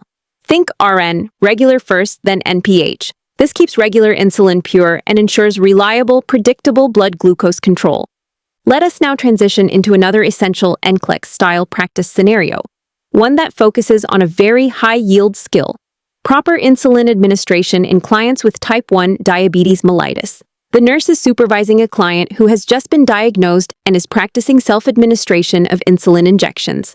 The nurse's role here is to carefully evaluate whether the client's technique is correct and determine if further teaching is needed. The question is, which action by the client demonstrates correct practice for insulin administration? Here are the options to consider. First, the client pierces the skin at a 30-degree angle using a tuberculin syringe. Second, the client prepares insulin using a syringe calibrated in minims. Third, the client selects a 29-gauge needle for the insulin syringe. Fourth, the client rotates injection sites within the abdominal area for each injection. The correct answer is option 4, rotating injection sites within the abdominal area for each injection. This is considered correct practice because insulin should always be injected into the subcutaneous tissue, and rotating injection sites within the same anatomical region helps prevent lipodystrophy and lipoatrophy, both of which interfere with insulin absorption. These changes can cause unpredictable blood glucose fluctuations, which are dangerous in diabetes management. The abdomen is the most reliable site for consistent insulin absorption compared to arms, thighs, or buttocks. The client should be taught to move about 1 inch from the previous injection site each time to reduce tissue trauma and maintain steady absorption. Now let us explore why the other options are not correct. Option 1, piercing the skin at a 30-degree angle using a tuberculin syringe, is not appropriate. Insulin is never given with a tuberculin syringe, because these are calibrated in milliliters, not units. Using them risks serious dosing errors. Additionally, the angle depends on body size. Most adults inject at a 90-degree angle with a short needle, while thin clients may require a 45-degree angle. A 30-degree angle is neither recommended nor safe. Next, option 2, using a syringe calibrated in minims, is also wrong. Insulin syringes are uniquely calibrated in units to match the standard concentration of U100 insulin, which is 100 units per milliliter. Using any syringe other than one specifically designed for insulin can result in overdosing or underdosing, both of which may lead to severe hypoglycemia or hyperglycemia. Moving on, option 3, selecting a 29-gauge needle for the insulin syringe is incomplete and therefore incorrect. While 28 to 31-gauge needles are appropriate for insulin administration, simply naming the gauge does not ensure correct technique. Safe administration also requires the correct insulin syringe. proper needle length, usually 4 to 6 millimeters for minimal pain and reliable subcutaneous delivery, and the correct angle of insertion depending on the client's body habitus. Gauge selection alone does not demonstrate mastery of insulin self-injection. Finally, let us highlight some clinical insights and safety considerations. Rotation within one region, especially the abdomen, is key to preventing lipodystrophy. Rotating across different regions causes inconsistent absorption.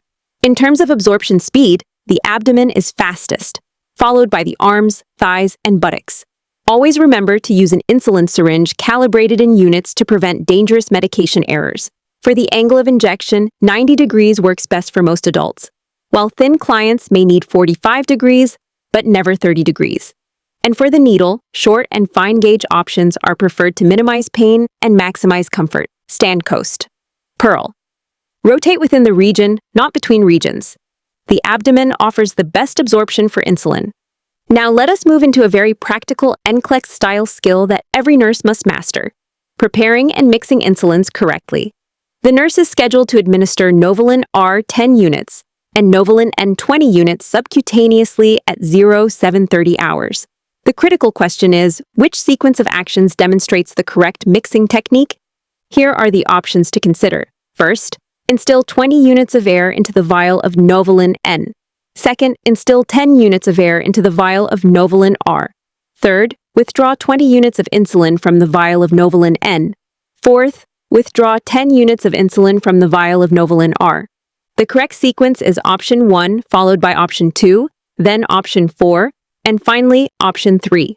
In simple terms, that means instill 20 units of air into the vial of Novolin N, instill 10 units of air into the vial of Novolin R, withdraw 10 units of Novolin R, and lastly, withdraw 20 units of Novolin N. Here is the rationale explained step by step. The very first step is to instill 20 units of air into the vial of Novolin N, which is the intermediate-acting cloudy insulin. Air must always be introduced equal to the prescribed dose to equalize pressure inside the vial. Importantly, the nurse does not withdraw cloudy insulin at this stage, preventing any chance of contaminating it with short-acting insulin. Next, air is instilled into the Novolin R vial, which is short-acting and clear. This prepares the vial for withdrawal, ensuring a smooth draw of the correct volume. The NCLEX safety principle is always clear: insulin first, cloudy insulin second. Then comes the most critical step, withdrawing 10 units of Novolin R, the clear insulin. This must always be drawn before cloudy insulin to avoid contaminating the short-acting vial with protein particles from NPH.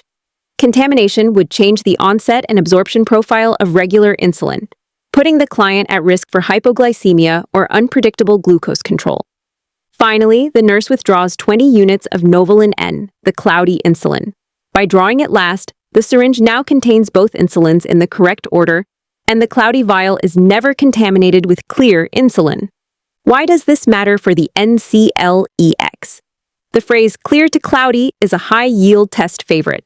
If insulin mixing is done incorrectly, absorption times change, peaks shift, and clients can suffer dangerous glycemic instability. Errors like drawing up cloudy insulin first could result in contamination of the regular insulin vial, altering its peak of 2 to 4 hours, and making blood sugar control highly unpredictable. Here is a clinical insight, also known as the STANCOAST Pearl. Always remember, inject air before insulin to prevent a vacuum effect inside the vials. Always withdraw clear insulin before cloudy to avoid contamination. Roll, never shake, the cloudy vial to evenly suspend insulin particles. And most importantly, in real practice settings, always double-check both the insulin type and the dose with another nurse for maximum safety. Let us move forward with another critical NCLEX practice scenario that focuses on client teaching and diabetes self-management.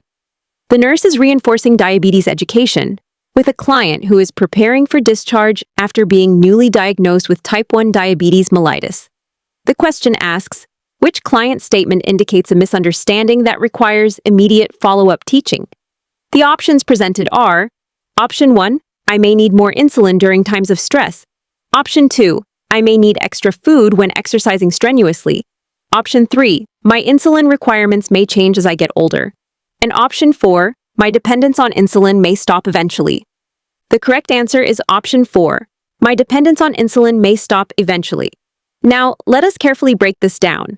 Clients with type 1 diabetes mellitus will always require exogenous insulin because their pancreatic beta cells are permanently destroyed by autoimmune destruction. Thinking that insulin dependence will eventually stop reflects a serious misunderstanding, which could place the client at risk for diabetic ketoacidosis and long-term complications if insulin therapy is discontinued. Even individuals with type 2 diabetes mellitus may eventually become insulin dependent if oral hypoglycemics are no longer effective. For this reason, the nurse must provide immediate clarification and emphasize that insulin therapy in type 1 diabetes is lifelong, non-negotiable, and absolutely essential for survival. Turning to the incorrect options, option 1 actually demonstrates correct understanding. Stressful conditions such as infections, trauma, surgery, or emotional crises cause the release of counter-regulatory hormones like cortisol, epinephrine, and glucagon, which increase blood glucose levels. This makes insulin requirements rise, which is why clients are taught specific sick day rules, such as never skipping insulin doses, checking glucose and ketones more frequently, and drinking plenty of fluids to avoid a hyperglycemic crisis. Looking at option 2, the statement about needing more food during strenuous exercise is also accurate. Exercise promotes glucose uptake by skeletal muscle and increases insulin sensitivity, which lowers blood glucose levels. Without additional carbohydrate intake, the client may become hypoglycemic, especially if insulin doses remain unchanged. That is why clients are advised to eat a snack before or after physical activity.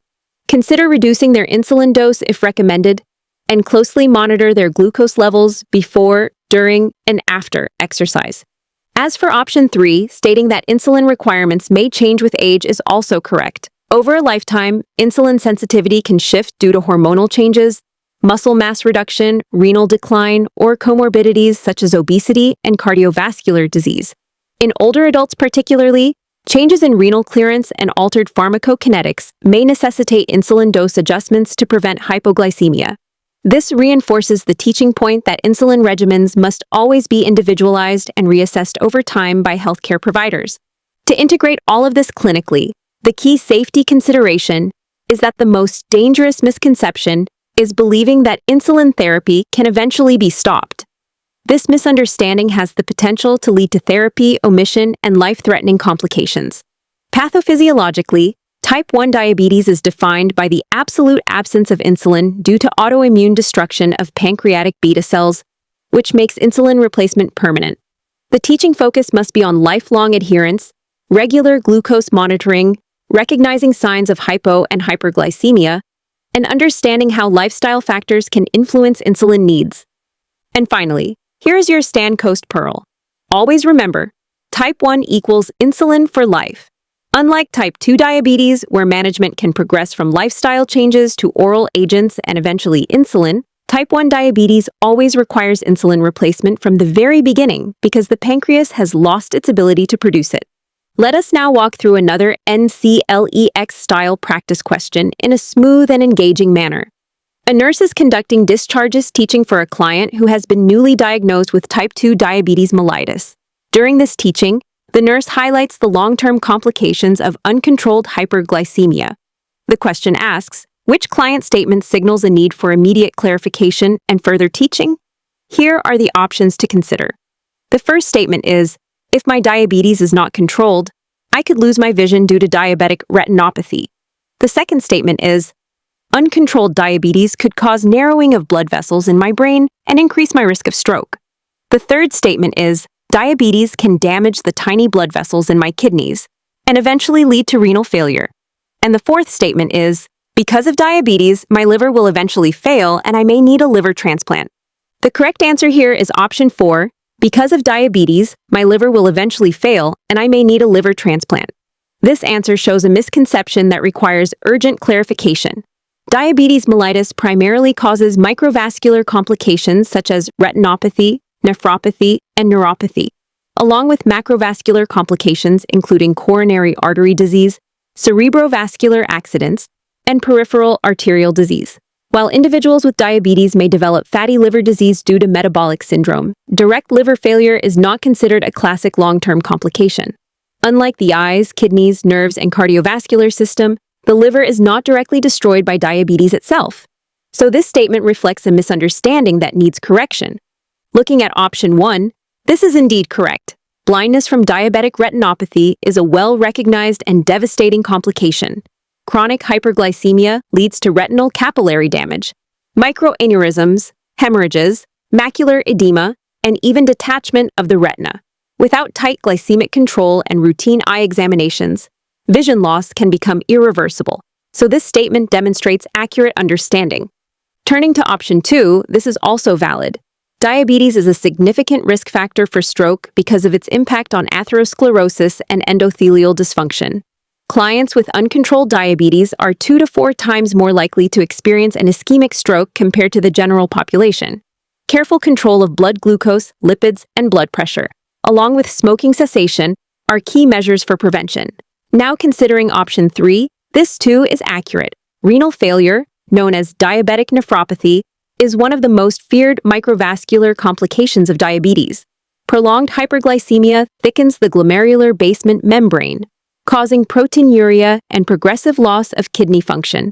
Diabetes is the leading cause of end-stage renal disease worldwide, and many clients ultimately require dialysis or a kidney transplant. Preventive care involves microalbumin testing and use of ACE inhibitors, or ARBs, to protect the kidneys.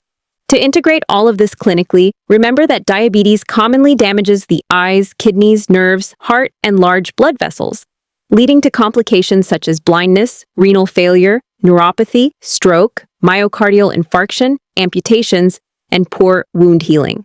However, liver failure is not considered a direct or inevitable outcome of chronic hyperglycemia, making option 4 the statement that clearly requires further teaching. And here is your Stankos Pearl. Diabetes damages the eyes, kidneys, nerves, heart, and vessels, but not the liver directly. A quick way to memorize this is with the cue EKNHV, eyes, kidneys, nerves, heart, and vessels, which represent the hallmark long-term complications of diabetes. Let us move into another important NCLEX-style teaching scenario. A nurse is educating a client with type 1 diabetes mellitus, who has just begun insulin therapy. The client wants to know how to properly store an open vial of insulin currently in use. Here are the possible responses the nurse might give. The first option says, you should keep the insulin vial in the bathroom near the shower so the temperature remains warm. The second option suggests, it is safest to store all open vials of insulin inside the refrigerator. The third option advises, an open vial of insulin can be stored at room temperature for a limited period of time, away from direct sunlight or heat sources. And the fourth option claims, insulin should always be stored in a warm area, as long as it is not exposed to sunlight. The correct answer is option 3. An open vial of insulin can be stored at room temperature for a limited period of time, away from direct sunlight or heat sources. This is because once opened, insulin vials in current use can safely be stored at controlled room temperature, ideally between 15 to 30 degrees Celsius or 59 to 86 degrees Fahrenheit, for up to 28 to 30 days, depending on the insulin type and manufacturer. Storing it at room temperature prevents injection discomfort, since cold insulin can cause stinging and localized lipodystrophy. However, it is essential to keep it away from direct sunlight, heaters, or car dashboards, since insulin is a peptide hormone that degrades quickly when exposed to heat, freezing, or light. Proper teaching in this area ensures insulin maintains its potency and effectiveness, preventing hyperglycemia and aligning with recommendations from the American Diabetes Association and manufacturers. Now, let us evaluate why the other responses are incorrect. Storing insulin in the bathroom, as in option 1, is unsafe because the temperature and humidity fluctuate constantly, especially during showers. These conditions can denature insulin and increase bacterial contamination risk, and even cause the label to peel off, making the vial difficult to identify. Option 2 may sound reasonable because unopened insulin vials do require refrigeration between 2 to 8 degrees Celsius. But once a vial is opened and actively in use, refrigeration is not necessary unless the climate is extremely hot, or the vial will not be finished within 28 days. Injecting refrigerated insulin is also uncomfortable for clients, which reduces adherence. Finally, option 4 is misleading, because while avoiding sunlight is correct, the instruction to keep insulin in a warm place is harmful. Heat accelerates protein breakdown, reducing the insulin's activity and putting the client at risk for ineffective glycemic control or even hyperglycemic crisis. To summarize with some high-yield clinical pearls, unopened insulin vials or pens should always be refrigerated until their expiration date. Opened vials or pens should be stored at room temperature and discarded after 28 to 30 days. Insulin must never be frozen because freezing permanently destroys its protein structure. And during travel, insulin should be kept in a cool, insulated pack but never directly on ice.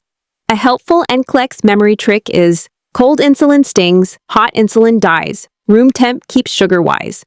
Let us now dive into another important NCLEX-style practice question. A nurse is providing discharge teaching to a client who has just been diagnosed with type 2 diabetes mellitus. The focus of this teaching is the importance of daily foot care to prevent long-term complications. The nurse then asks, which statement made by the client indicates a need for further teaching? The options given are as follows. Option A, I need to inspect my feet every day for cuts, blisters, or color changes. Option B, I should soak my feet in warm water each day to keep the skin soft. Option C, I need to wear protective shoes or slippers whenever I'm out of bed. And option D, I should schedule regular appointments with a podiatrist to check my feet. The correct answer here is option B, I should soak my feet in warm water each day to keep the skin soft. This statement shows a need for further teaching because soaking the feet daily is not recommended for clients with diabetes. Prolonged exposure to water softens and macerates the skin, making it fragile and prone to cracks or infection. Clients with diabetes often have impaired circulation and neuropathy, which both delay wound healing and reduce sensation. Even a minor break in the skin can quickly progress to ulceration, infection, gangrene, or amputation. The evidence-based approach instead is to wash the feet daily with lukewarm water and mild soap, dry them carefully, especially between the toes, and then apply moisturizer to prevent dryness, but never between the toes. This balances hydration while protecting the skin from maceration. Looking at option A, the statement about inspecting the feet daily is a correct practice. This is because clients with diabetes must examine their feet every single day for blisters, cuts, redness, swelling, or early signs of infection. Neuropathy can mask the sensation of injury, so daily visual inspection is the first line of defense. If the client has vision or mobility limitations, they may use a mirror or ask a family member to assist. Now, turning to option C, the statement about wearing protective shoes or slippers is also correct. Going barefoot or wearing thin socks is highly risky because unnoticed injuries can occur easily. Supportive, well-fitting shoes provide protection and help reduce pressure points that may lead to skin breakdown. Cotton socks that wick away moisture are best, and clients should always inspect the inside of their shoes for objects or rough seams before wearing them. Finally, option D, the statement about scheduling regular podiatrist appointments, is another correct practice. Podiatrists are specially trained to assess diabetic foot health, trim toenails safely, and address corns or calluses. Clients with neuropathy, poor circulation, or vision impairment should not attempt to cut their own nails, as this increases the risk of injury and subsequent infection. Regular podiatric visits are essential for long-term foot health. To integrate this clinically, it is important to remember that diabetic foot care is not optional. It is a cornerstone of long-term management. Neuropathy, vascular insufficiency, and impaired immunity all increase the risk of non-healing wounds. Preventive measures such as daily inspection, safe hygiene, protective footwear, and podiatric evaluation are crucial in reducing amputation risk. Nurses must also actively correct myths like daily soaking and emphasize the importance of keeping feet clean, dry, and protected. Here is your Stan Coast Pearl. Moisture is not always your friend in diabetes.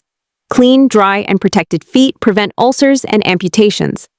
Let us smoothly transition into the next practice scenario designed to sharpen your NCLEX skills. A client with type 2 diabetes mellitus comes for a follow-up appointment after 3 months, and the physician asks the nurse to evaluate the client's progress with self-care and treatment adherence. The question becomes, which assessment finding would provide the most objective evidence of the client's compliance and the effectiveness of therapy? Here are the options to consider. Option 1 is the dosage and frequency of insulin administration reported by the client.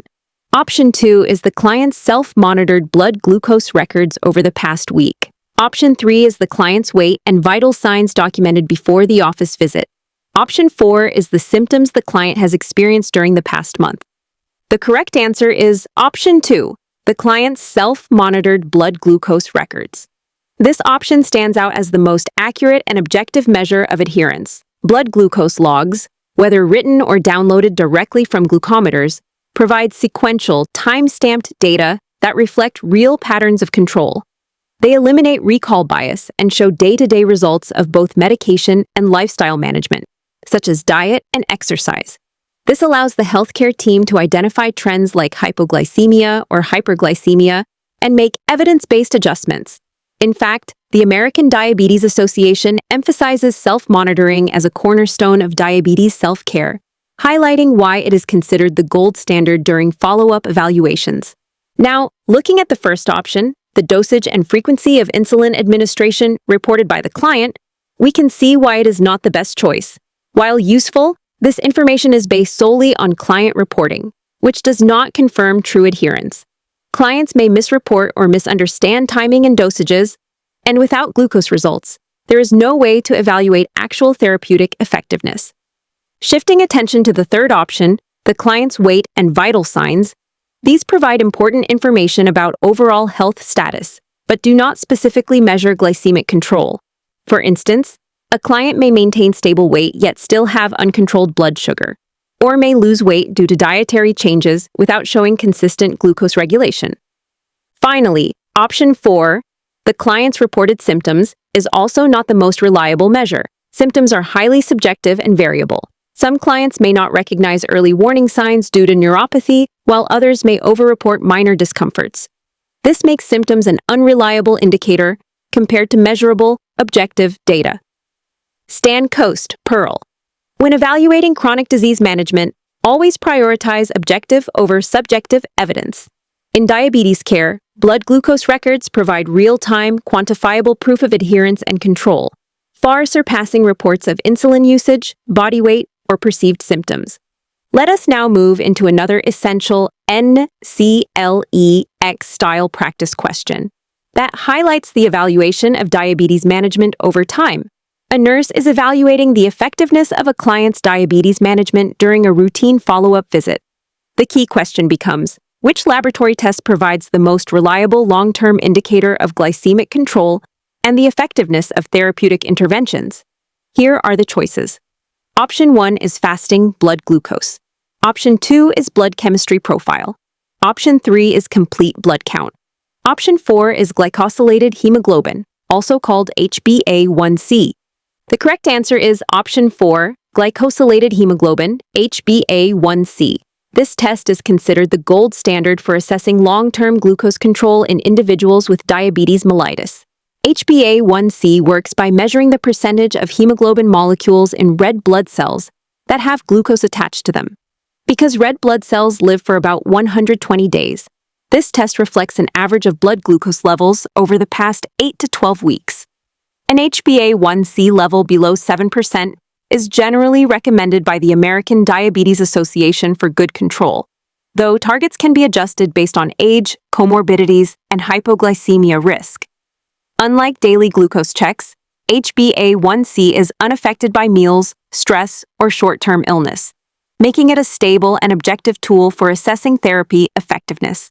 Now, let us examine why the other options are incorrect. Fasting blood glucose, which is option 1, measures glucose at one specific point after an 8-hour fast. While it is useful for diagnosis and immediate monitoring, it does not provide insight into long-term control and is affected by daily fluctuations. Moving to option 2, the blood chemistry profile, this test gives information about electrolytes, kidney, and liver function, and includes a single serum glucose value. While helpful in detecting complications, it is not designed to evaluate long-term management of diabetes. Finally, option 3, the complete blood count, focuses on hematologic parameters such as red blood cells, white blood cells, and platelets. It is critical for detecting anemia or infection, but is unrelated to glycemic monitoring. From a clinical application perspective, always remember this distinction. Fasting blood glucose tells you what the blood sugar is right now, whereas HbA1c provides the bigger picture of how well diabetes has been controlled over several weeks. On the NCLEX, whenever the question asks for the most reliable long-term indicator, HbA1c is the best answer. And here is the Stancoast Pearl to lock it in your memory. Daily sugars tell today's story, but HbA1c tells the semester's grade. Think of HbA1c as the report card of diabetes management, giving a summary of weeks of control rather than just one day's snapshot. Let us smoothly move into this next NCLEX-style scenario. A client who has just been diagnosed with type 1 diabetes mellitus expresses interest in starting an insulin pump after reading about it online. The physician agrees that this client is a suitable candidate and asks the nurse to provide detailed teaching about insulin pump management. Now the important question is, when explaining how continuous subcutaneous insulin infusion is administered, which site should the nurse emphasize as the most common and effective location for infusion? Here are the options to consider. Option 1 suggests in a vein within the non-dominant hand. Option 2 recommends in the muscular tissue of the thigh. Option 3 proposes in the subcutaneous tissue of the abdomen below the belt line. Option 4 points to an implanted intravenous catheter, threaded into the neck. The correct answer is option 3, in the subcutaneous tissue of the abdomen below the belt line. Continuous subcutaneous insulin infusion, also known as CSII therapy, works by delivering rapid-acting insulin analogs such as Lispro, Aspart, or Glulisine continuously through an insulin pump. The infusion set is most commonly inserted into the abdominal subcutaneous tissue, typically 2 inches away from the umbilicus and below the belt line, so it avoids friction from clothing. The abdomen is preferred because it provides the most consistent and predictable insulin absorption, resulting in more stable glycemic control. The pump can be programmed to deliver a basal rate continuously and bolus doses at mealtimes, or to correct high glucose levels based on carbohydrate intake. While other sites such as the thigh, upper arm, buttocks, or flanks may also be used, the abdomen remains the gold standard for ensuring reliability, safety, and stability in long-term glucose management. Now, let us examine why the other options are not correct. Option 1, in a vein within the non-dominant hand, is incorrect, because insulin pumps are not designed to deliver insulin intravenously. Intravenous administration causes insulin to act almost immediately, which is appropriate only in acute hospital settings for diabetic ketoacidosis or severe hyperglycemia, not for everyday home management. Option 2, in the muscular tissue of the thigh, is also incorrect, because intramuscular injections can lead to unpredictable absorption influenced by blood flow and activity levels. This can cause erratic glucose swings and hypoglycemia, which are unsafe in pump therapy. Option 4, an implanted intravenous catheter threaded into the neck, is not appropriate either, because long-term intravenous infusion of insulin is not standard practice and carries significant risks of infection, thrombosis, and mechanical complications. Implanted ports are reserved for therapies such as chemotherapy, total parenteral nutrition, or prolonged antibiotics, but not for insulin therapy. Here are some high-yield NCLEX pearls to remember. Insulin pumps only use rapid-acting insulin analogs and never long-acting insulin. Clients must rotate sites regularly to prevent lipohypertrophy, which can impair absorption. They must also monitor blood glucose frequently, keep backup insulin and supplies available, and understand how to disconnect or troubleshoot the pump in case of malfunction. Finally, a memory trick to lock this in is pump equals pouch, reminding you that the abdomen pouch is the preferred insertion site. Let us begin with this scenario in a way that keeps the flow smooth and easy for narration. The nurse is planning care for an older adult client with long-standing insulin-dependent diabetes mellitus who resides in a long-term care facility. Considering the many complications associated with diabetes, the nurse must carefully select which intervention deserves the highest priority in the care plan. Here are the possible options to think about. The first option suggests encouraging the client to use an electric razor. The second option proposes teaching the client to file toenails instead of cutting them. The third option emphasizes ensuring the client receives mouth care at least twice daily. And the fourth option advises the client to use deodorant soap when bathing. The correct answer is option 2.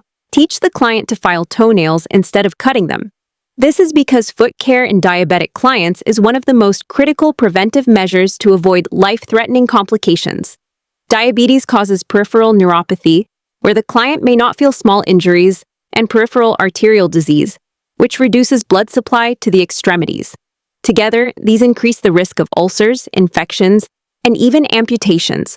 Cutting toenails with scissors or clippers can easily result in tiny, unnoticed cuts that may progress into serious infections. Filing nails is safer, as it reduces the likelihood of breaks in the skin. Additionally, best practice recommends referral to a podiatrist for nail trimming, especially if the nails are thickened or if the client has poor vision, vascular insufficiency, or difficulty handling tools. This evidence-based intervention directly reduces morbidity and mortality, making it the most critical nursing action. Now, let us review why the other options are not as appropriate. Option 1, using an electric razor, is a safe measure to reduce minor cuts while shaving, but shaving-related cuts are far less dangerous compared to foot trauma in a diabetic client. Option 3, providing mouth care twice daily, is indeed important to prevent infections such as oral thrush and gum disease, but it does not carry the same limb-threatening consequences as poor foot care. Option 4, advising deodorant soap use, may help maintain hygiene but can actually dry the skin and increase the risk of breakdown. In fact, mild moisturizing soaps are preferred. While all these interventions support overall health, they do not surpass the urgency of safe foot care. Here is the Stancoast Pearl to lock this into your memory. Always think feet first in diabetes. In care planning for diabetic clients, foot safety should be prioritized because even minor injuries can lead to ulcers, gangrene, or amputations. Daily inspections, properly fitting shoes, safe nail care, and regular podiatric visits are essential elements in preventing devastating outcomes. Let us now move into a critical emergency scenario that often appears on the NCLEX. A nurse in the emergency department is assessing a 70-year-old client with type 2 diabetes mellitus, who presents with progressive weakness, intense thirst, and altered mental status over the past 3 days.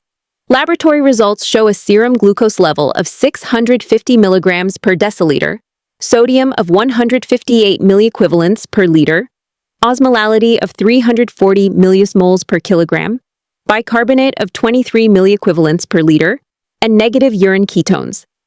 The nurse must identify which clinical finding would be most suggestive that this client is developing hyperosmolar hyperglycemic non-ketotic syndrome, commonly known as HHNS. Here are the possible options to consider. Option 1 states that the client's serum glucose level is 650 milligrams per deciliter.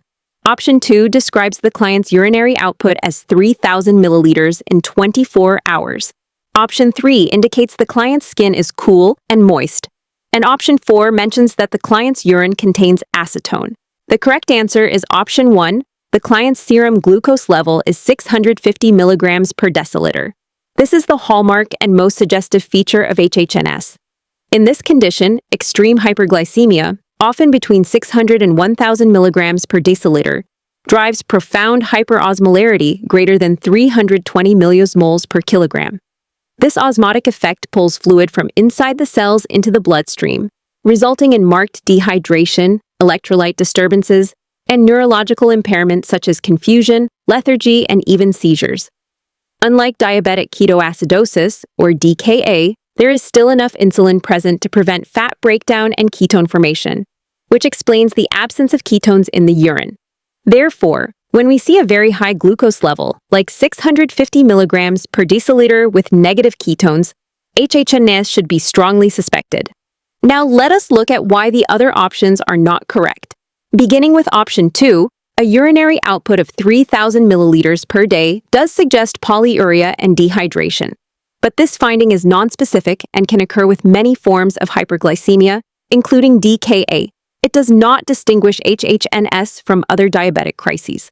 Moving to option 3, cool and moist skin is more consistent with hypoglycemia, shock, or adrenergic activation.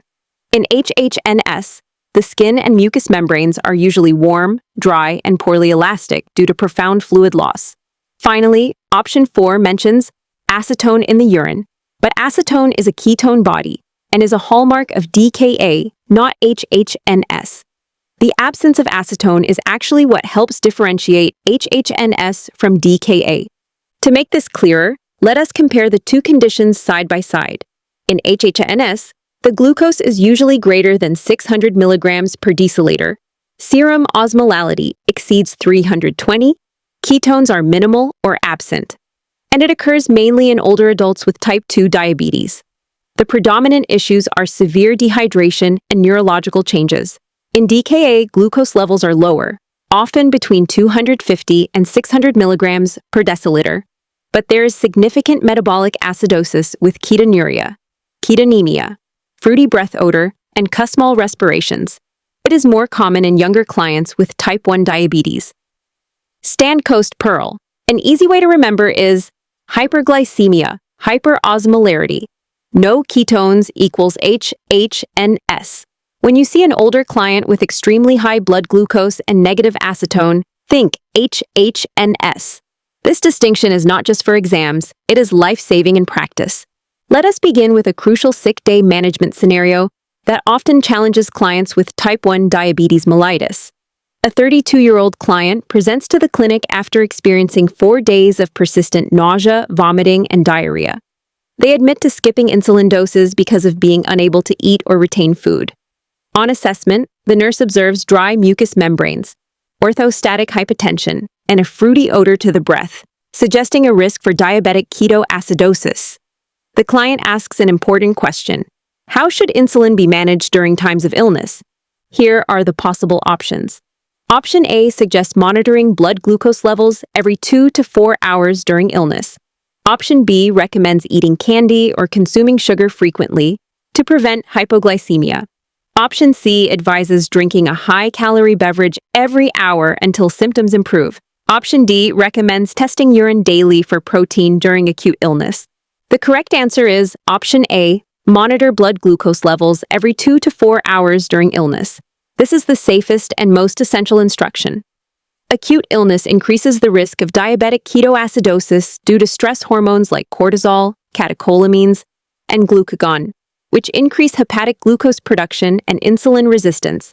Even if oral intake is poor, insulin must not be stopped, as the body can still develop hyperglycemia and ketosis.